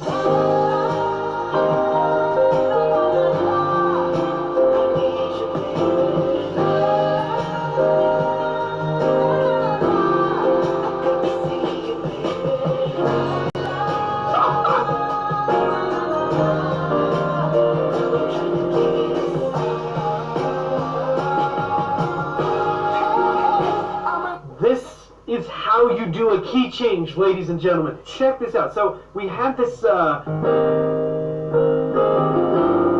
We did that a couple times, and then we switched again. Same phrase, but just down a whole step.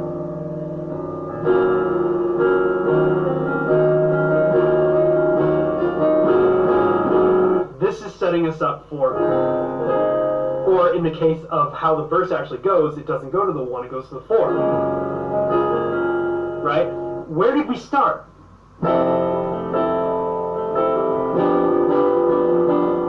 started in the key of C. Now,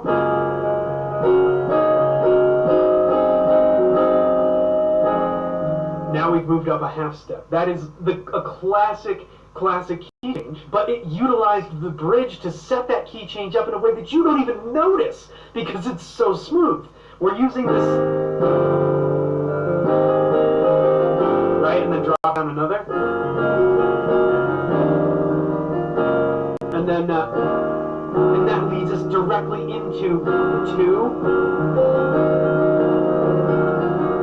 5, bringing us to the new key.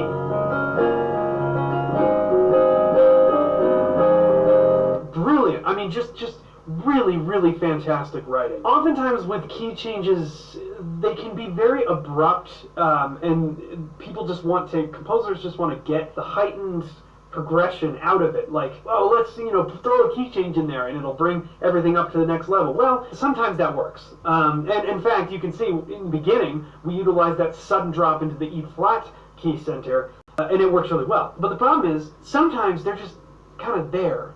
And they don't really serve any purpose but to just say, oh, let's keep going up and up and up and up. In Beyonce's Love on Top, I think the focal point there is just her insane vocal ability. If it was just that's how it was written, it would be a little bit like, what is the point of these key changes? Now, I think that's actually a usage where it's okay, but this is how you truly do a key change in a way that your ear is almost not even noticing, but you still feel the raising of the bar, the bringing it to the next level. It's just, you almost don't know why.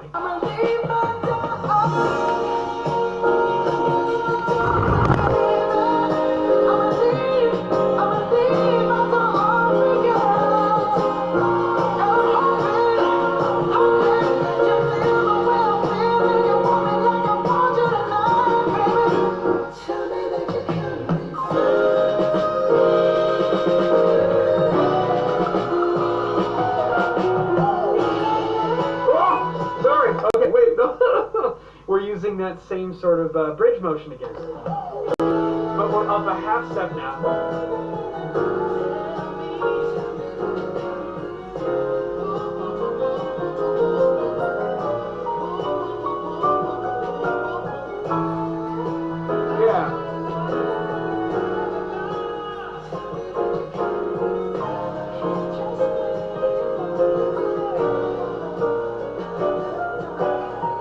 Brilliant just piece of writing. And I love how they utilize the bridge motion as a sort of vamp outro, and it just fades out from there. I mean, it's a great illustration of the usage of thematic ideas.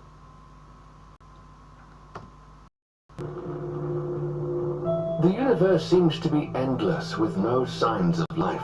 While a lot of us might believe there is no extraterrestrial life out there, no one can prove otherwise. But recently, scientists made an incredibly shocking discovery when looking at the second planet from the Sun, Venus. They claim to have found life.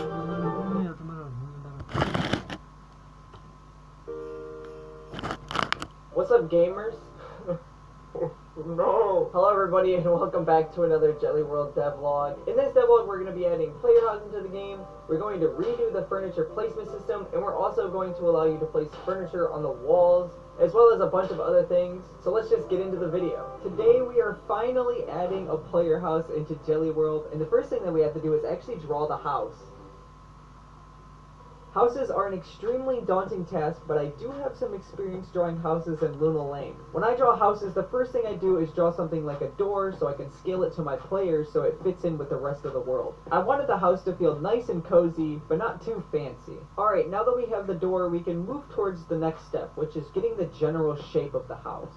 In Luna Lane, I made the houses facing the player, but in this game, I want the houses to face the side. I think this will add a lot of dimensionality, and I think it'll look really awesome. Next comes the hard part, making a roof.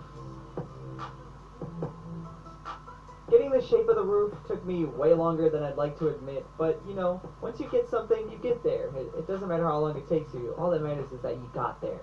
That's my inspirational quote for the day. Now that I got a general shape for the roof, I added a little chimney to the top, and I considered my early concept done. Next up was choosing colors and materials, and I wanted to go for a brick on the house originally, and as you can see, it was not looking good with the wood, so I quickly abandoned that idea. Fast forward a few hours in, and I'm working on the same thing. After hours of working and getting opinions on the house, I decided to make a blue roof for it, and I think it looks really awesome, and I got to putting the final touches on the house.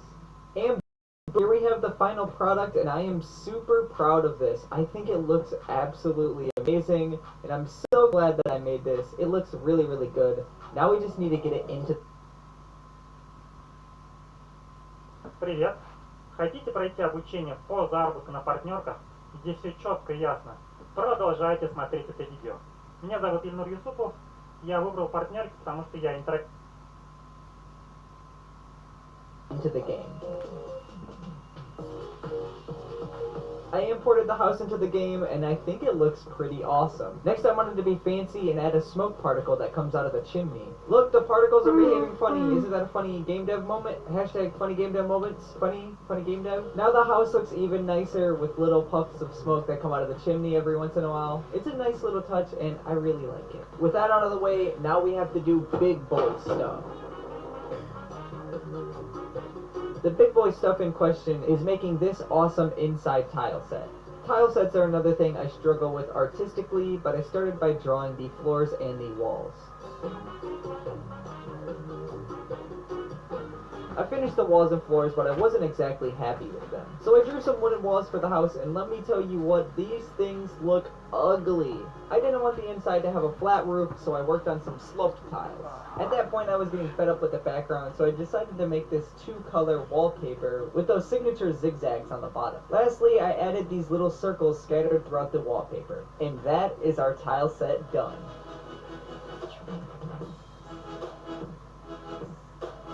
Next on the list is making an interior for the house. So I imported the tiles we just made into the game and started the basic layout for the house. In case you were wondering, yes, this player house is really small, but this is actually the basic house, and in the future you will be able to upgrade your house and change stuff like the wallpaper and change the size of it, make it bigger. I might even add like a basement and an upper floor to the house as well. So now the interior for the house is done, but I want to add a fireplace. You're probably wondering why I chose this whimsical music, and it's because I had a lot of trouble making this fireplace. I wanted to walk you through the entire process of me failing at making a fireplace for like 2 hours straight. I started by drawing the basic shape of the fireplace. Now that I have this shape, I wanted to draw a mantelpiece. As you can probably see already, the mantelpiece was causing me some issues. It looked a little bit wrong. Fast forward a little bit later, and it somehow looks worse.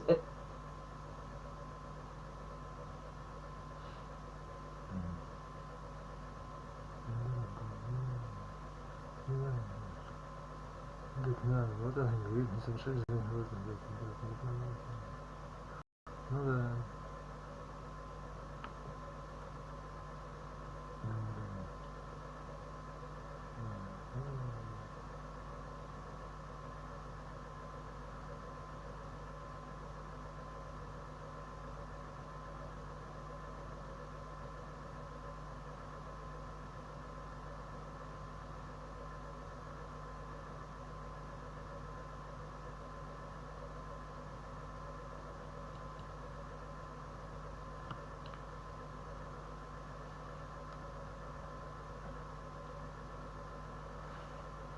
Привет, друзья! Я Максим Демченко, я миллионер.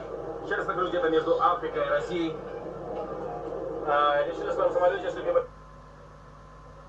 женщиной домой, то, что называется.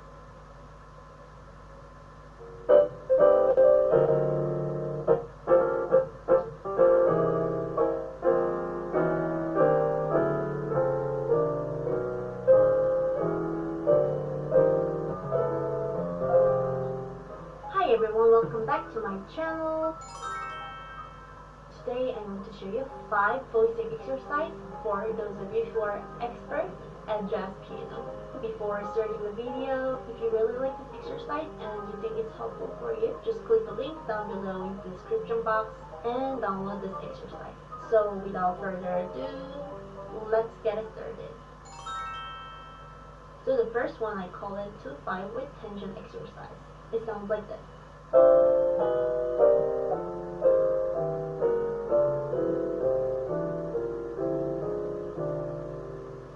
minor 7 with 9 and 11, dominant 7 with flat 9 and flat 13, and just go down to 5, to 5.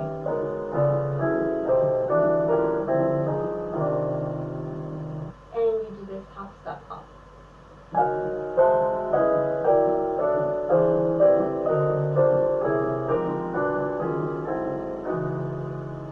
Yep. Okay, this is kind of cool, but let's do the similar voicing on minor 2-5 as well. 9 and 11 for minor 7 flat 5. Altered chord for dominant 7, which is flat 9, sharp 9, and flat 13. Sounds pretty cool, right? So just go down to 5, to 5, to 5. These will give you so much tension sound, so check this out.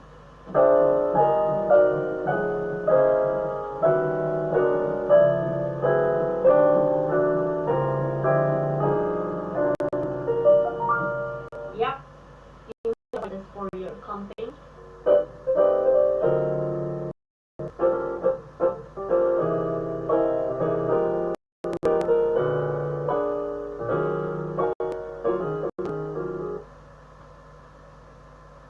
Starting out with any new project management software usually feels something like this. Where do you even start? Well, you've probably got some to-dos written down somewhere, right? Exercise number 2. Number 2 is fourth voicing exercise, and it sounds like this. It sounds like this.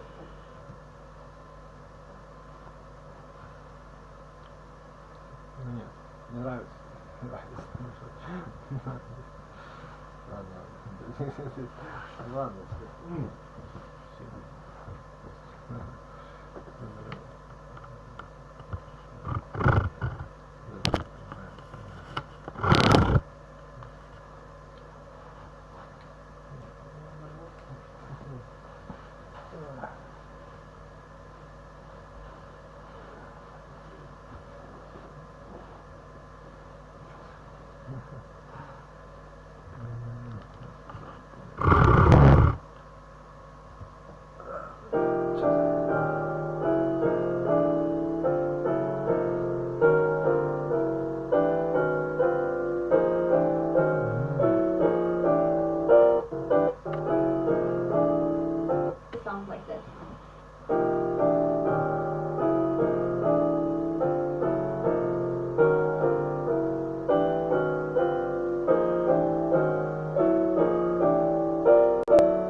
Exercise for reharmonizing the song, and it will sound something like this.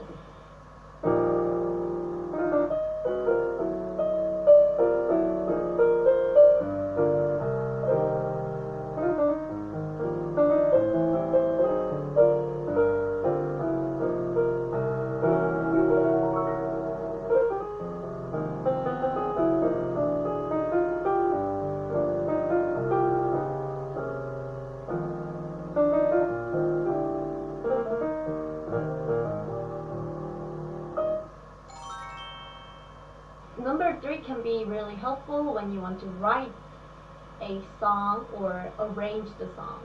Or if you're making beats and then you don't have any chord progression left in your head, you can use this as well. So you will decide any cool voicing that you like. I'll play this one. C minor 7 with 9 and 11, and play the same exact voicing, minor third below. So it sounds like this. Minor third below.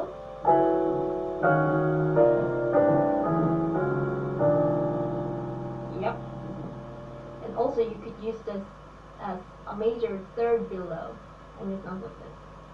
You could use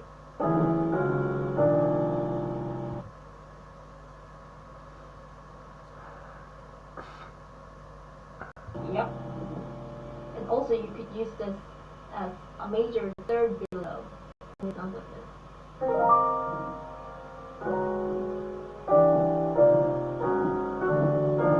cool too, right?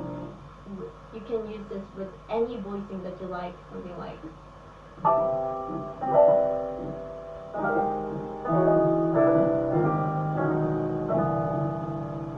can be the beats right away. You can play like something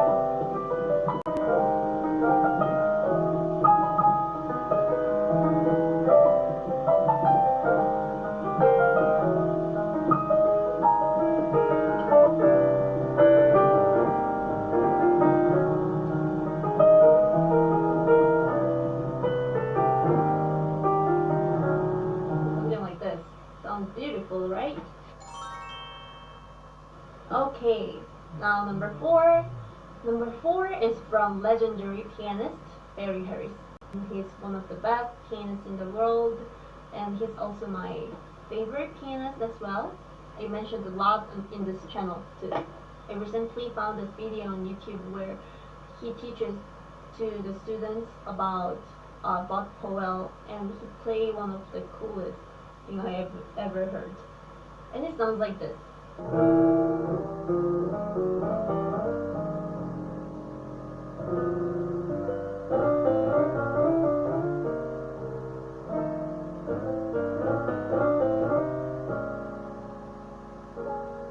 This one is so elegant, and I really like the sound. This can be applied to dominant 7 to minor 7 chord, something like G7 to C minor 7. Between the G and C, he puts A, B flat, B, and then he makes A, B flat, B to diminished 7 chord. So it sounds like this, but he plays like this. You could probably use this for any 5/7 to minor 7 chord. For example, let's say All the Things You Are, and the end of the song it goes like this.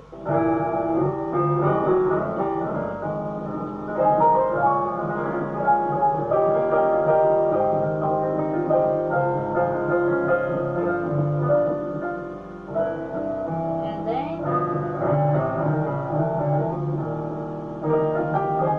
wow. Что-то работа не та, и семья не та, или жизнь не та. А может, я не тот? Вот вопрос. Почему до 30-30?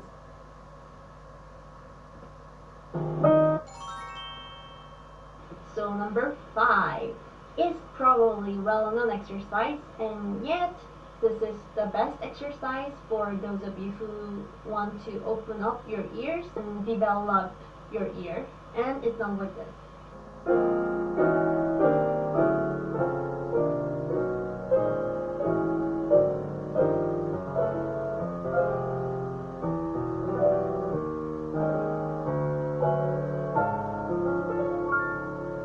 How did I do this?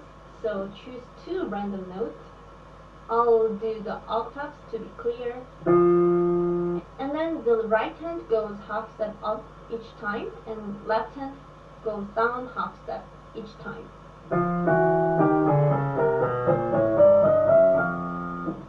You fill between the 2 notes with the voicing. It can be random voicing like this.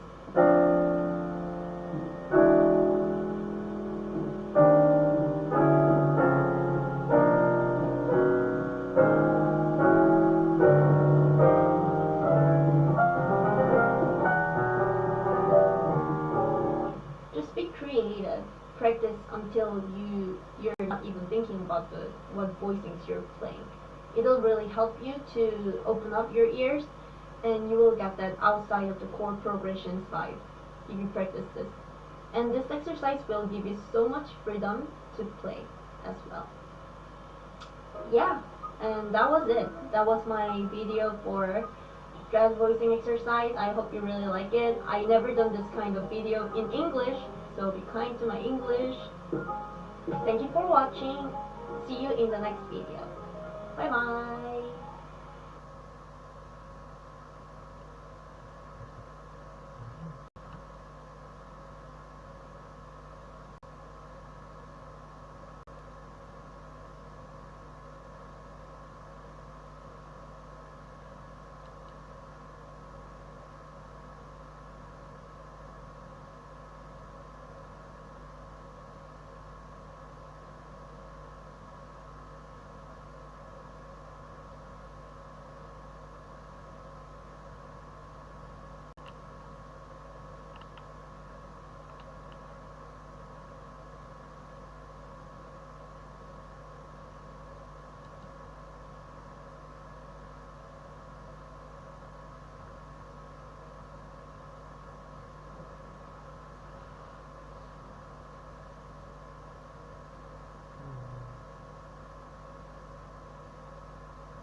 Я бы сказал, но не буду говорить.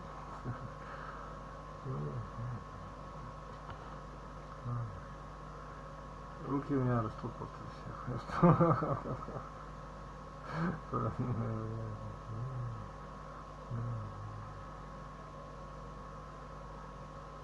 Today I'm joined by Breogin, Hackett, Roman.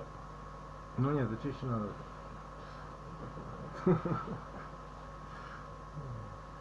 Kapush and Dakota Vaughn. The archive we'll be using is the art assets from the 1995 DOS game Abuse, which was released into the public domain in 1997.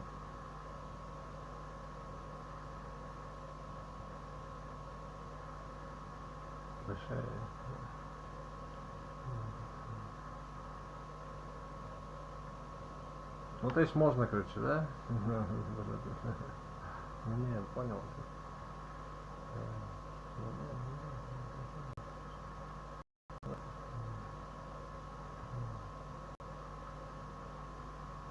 Ну как хочешь, мне, кстати, это. To recap the rules, we have 48 hours spread out however we like to make our game. We can use any public domain sound effects and music or make our own, and we must use the art kit for our game's visuals, though we're free to be creative in how we use it. Let's begin.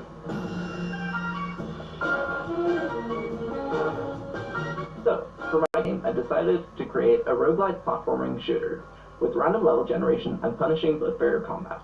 First, I got to grips with the art pack, setting the tile set up into the Unity tile map system and fixing issues caused by the process of extracting the files from the original DOS game the art pack came from. Then I got down to work coding platformer movement, a system to match these player aiming sprites to their angles, and then hooking up all the player art. Next, I worked on the gun system, making it easy to create new guns so I could take advantage of all of the sets of aiming sprites. After that, I started work on the first enemy, the crawler. I reused the player movement code with the input controlled by a finite state machine. The crawler moves towards the player that has line of sight, then pantses once it's within a certain range. With the crawler working, I needed to build the combat. I decided to give the player a dash move with iframes to dodge the crawler's pants attack. Next, I built the UI out of some miscellaneous sprites from the art pack, and then made bullets damage enemies and crawlers damage the player when pantsing. Core gameplay now in place, I worked on a tutorial to prepare for building the rest of the game and implement mechanics можно жизнь провести за инструмент строить, да. Ну даже не обязательно, да. Просто я вообще в целом даже не могу заниматься. То есть, да. Промазал, не промах, промах. Промах, да.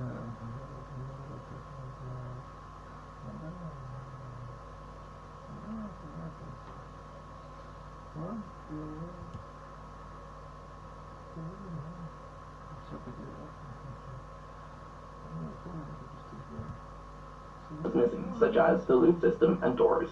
The player is first taught to dash through this laser, then to shoot these crates, and finally challenged to face off against their first crawler. Now I just have to make the rest of the game. I started out making a game manager system to handle death, level loading, and the random seed for procedural level generation. Speaking of which, that's what I worked on next.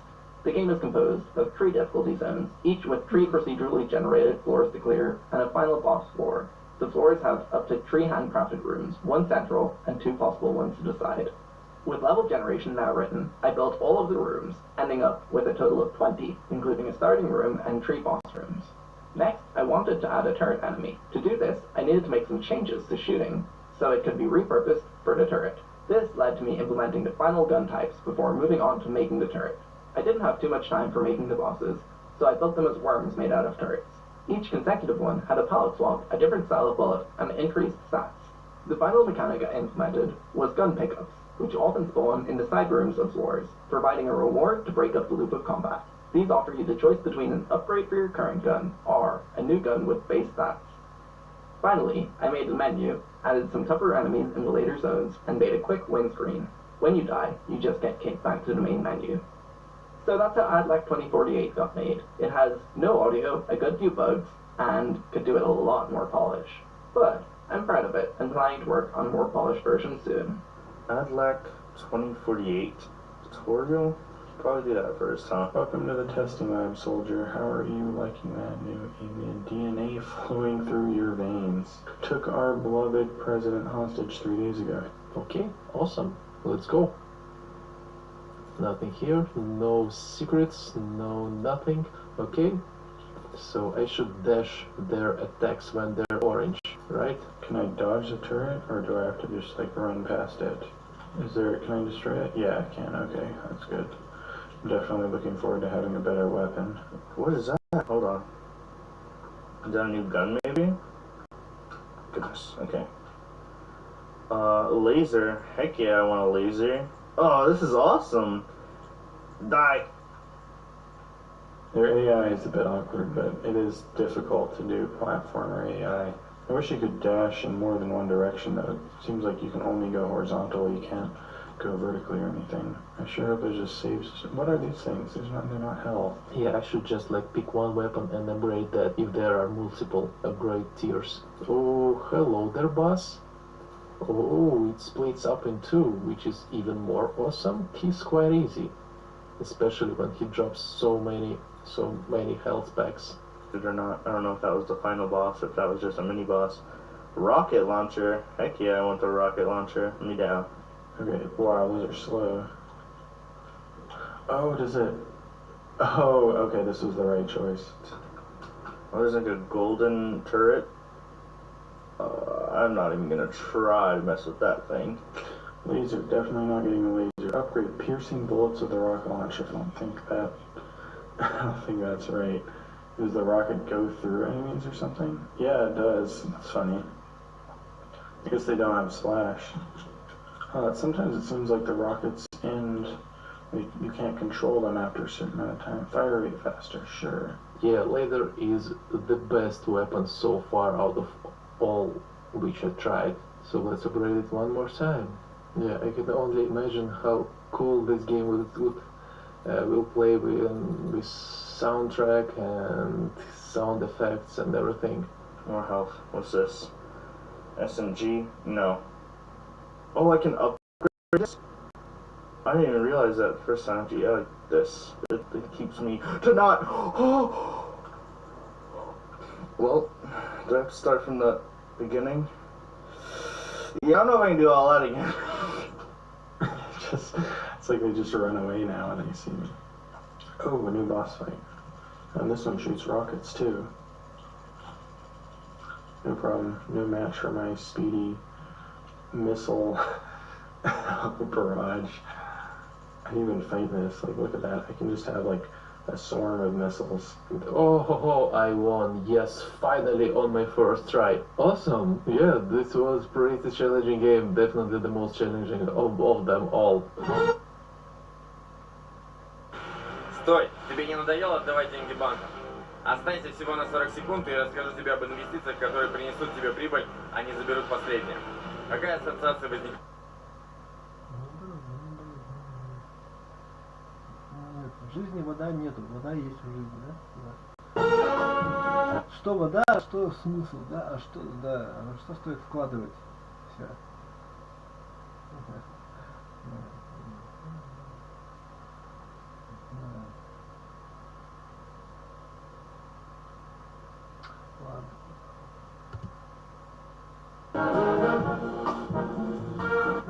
So, upon seeing the art kit, I immediately knew that I would be creating a spaceship in terror. Отношения с женщиной, то есть это сплошная дырка просто, там трата, да, понимает она тебя. То есть, да, кстати говоря, никаких отношений, беременности, только дети. То есть, так точно что-то остается, так точно это какой-то, просто так вот, так.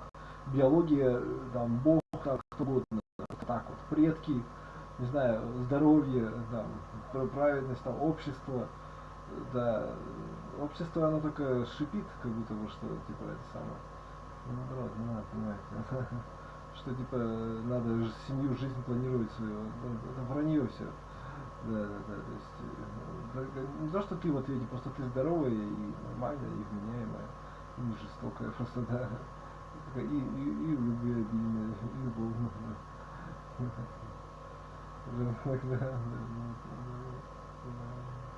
ну а чё не, ну вот и все. То есть я вот просто я говорю наоборот, вот я и объясняю. И, да, ну понятно. Но тебе как мужику надо больше работать, думаешь? И головой работать больше. Или чё? Непонятно. Кто тебе сказал, да, выбивает он. А если ты им денег давать не будешь, например? Ну, а что так, может, ну, понимаете, да. Да когда может нет народа, я понял, а вдруг сюрприз, понимаешь? Нет? Это понял. Может, ну ладно. То есть, ладно. Ну, тогда надо, да. First, I tested how the maps looked on a simple geometry, and being satisfied with the result, I moved on to creating a corridor kit bash in Blender. After dealing with the UVs, I imported everything back into Unity and did a test run in a simple corridor.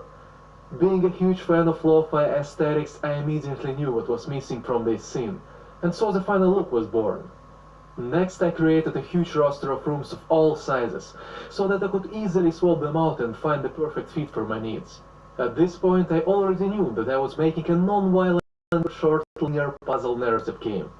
I continued making assets and blocking out the space layout, while also bringing in a bunch of helper systems from my other projects, like sound managers, event sequencers, twinners, and such. To introduce more life to the game, I needed to create a few simple low-poly character models using an awesome Human Blender add-on, after which I could finally move on to making it all work together, but not before creating a custom universal shader for all my texturing needs, because I really wanted to extract as much character from the art kit as possible. As for the gameplay itself, I kept it to a bare minimum, consisting basically of just a single interaction input, and no UI whatsoever, for that juicy immersion. To make traversal of the spaceship more interesting, I introduced an inner dialogue, which also doubled as both a guiding compass for the player and a kinda comedy relief to an eerie atmosphere. Because of the hard deadline of 48 hours, I did end up cutting a whole segment of the ship and subsequently the story. Plus, I never even touched particles and other smaller details.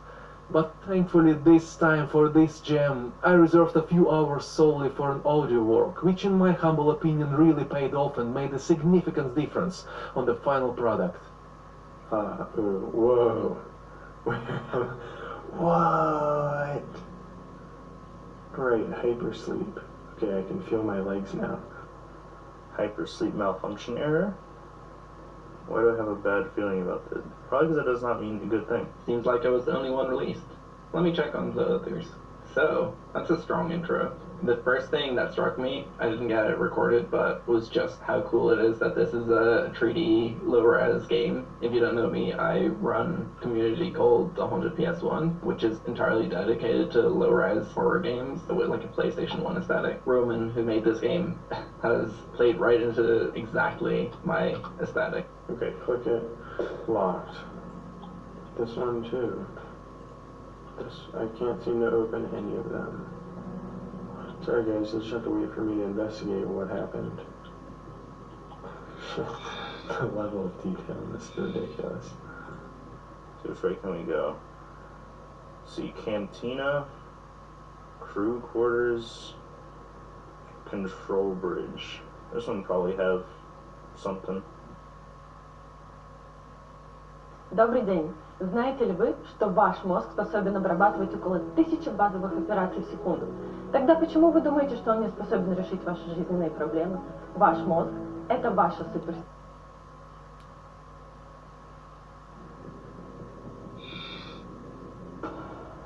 Navigation system error. Oh, this is not good. And why is it so hot in here? I need to restart the whole system. These textures work so well for this. I love that Roman's added like, I can push the chair around. I love that Roman's added like PBR, well at least like smoothness or roughness and bump mapping to them or normal map. God, this lighting is so moody and nice. Reset. Turn. Turn. Turn.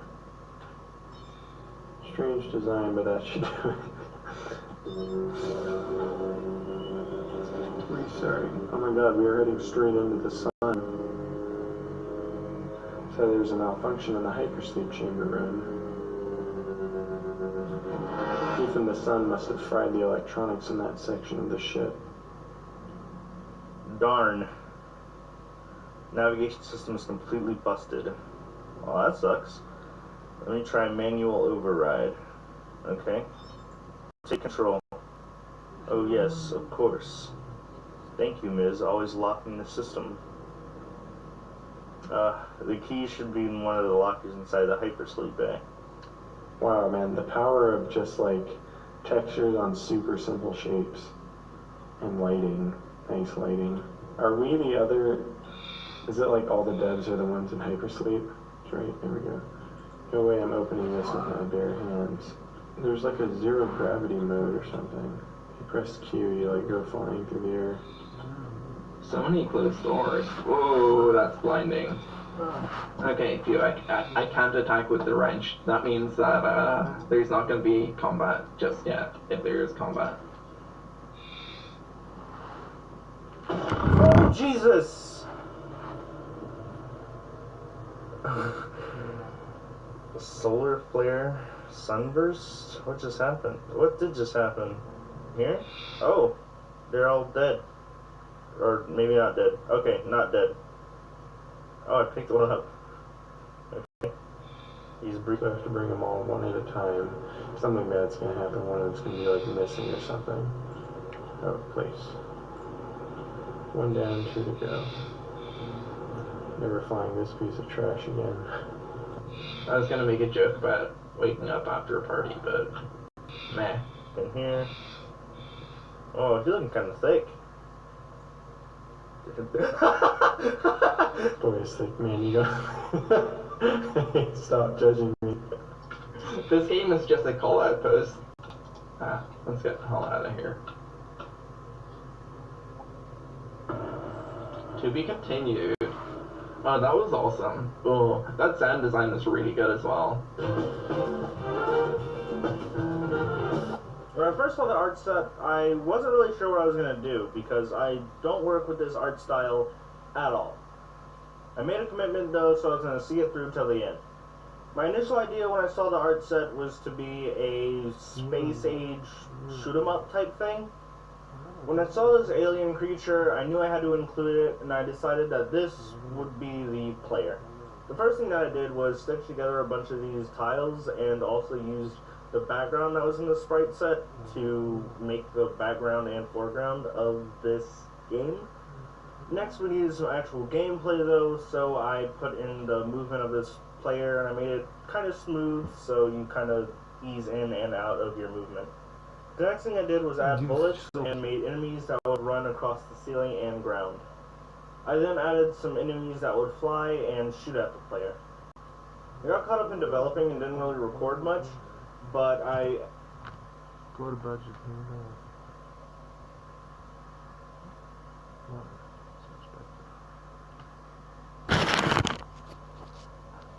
Хотя бы жаль, Ой, да, может.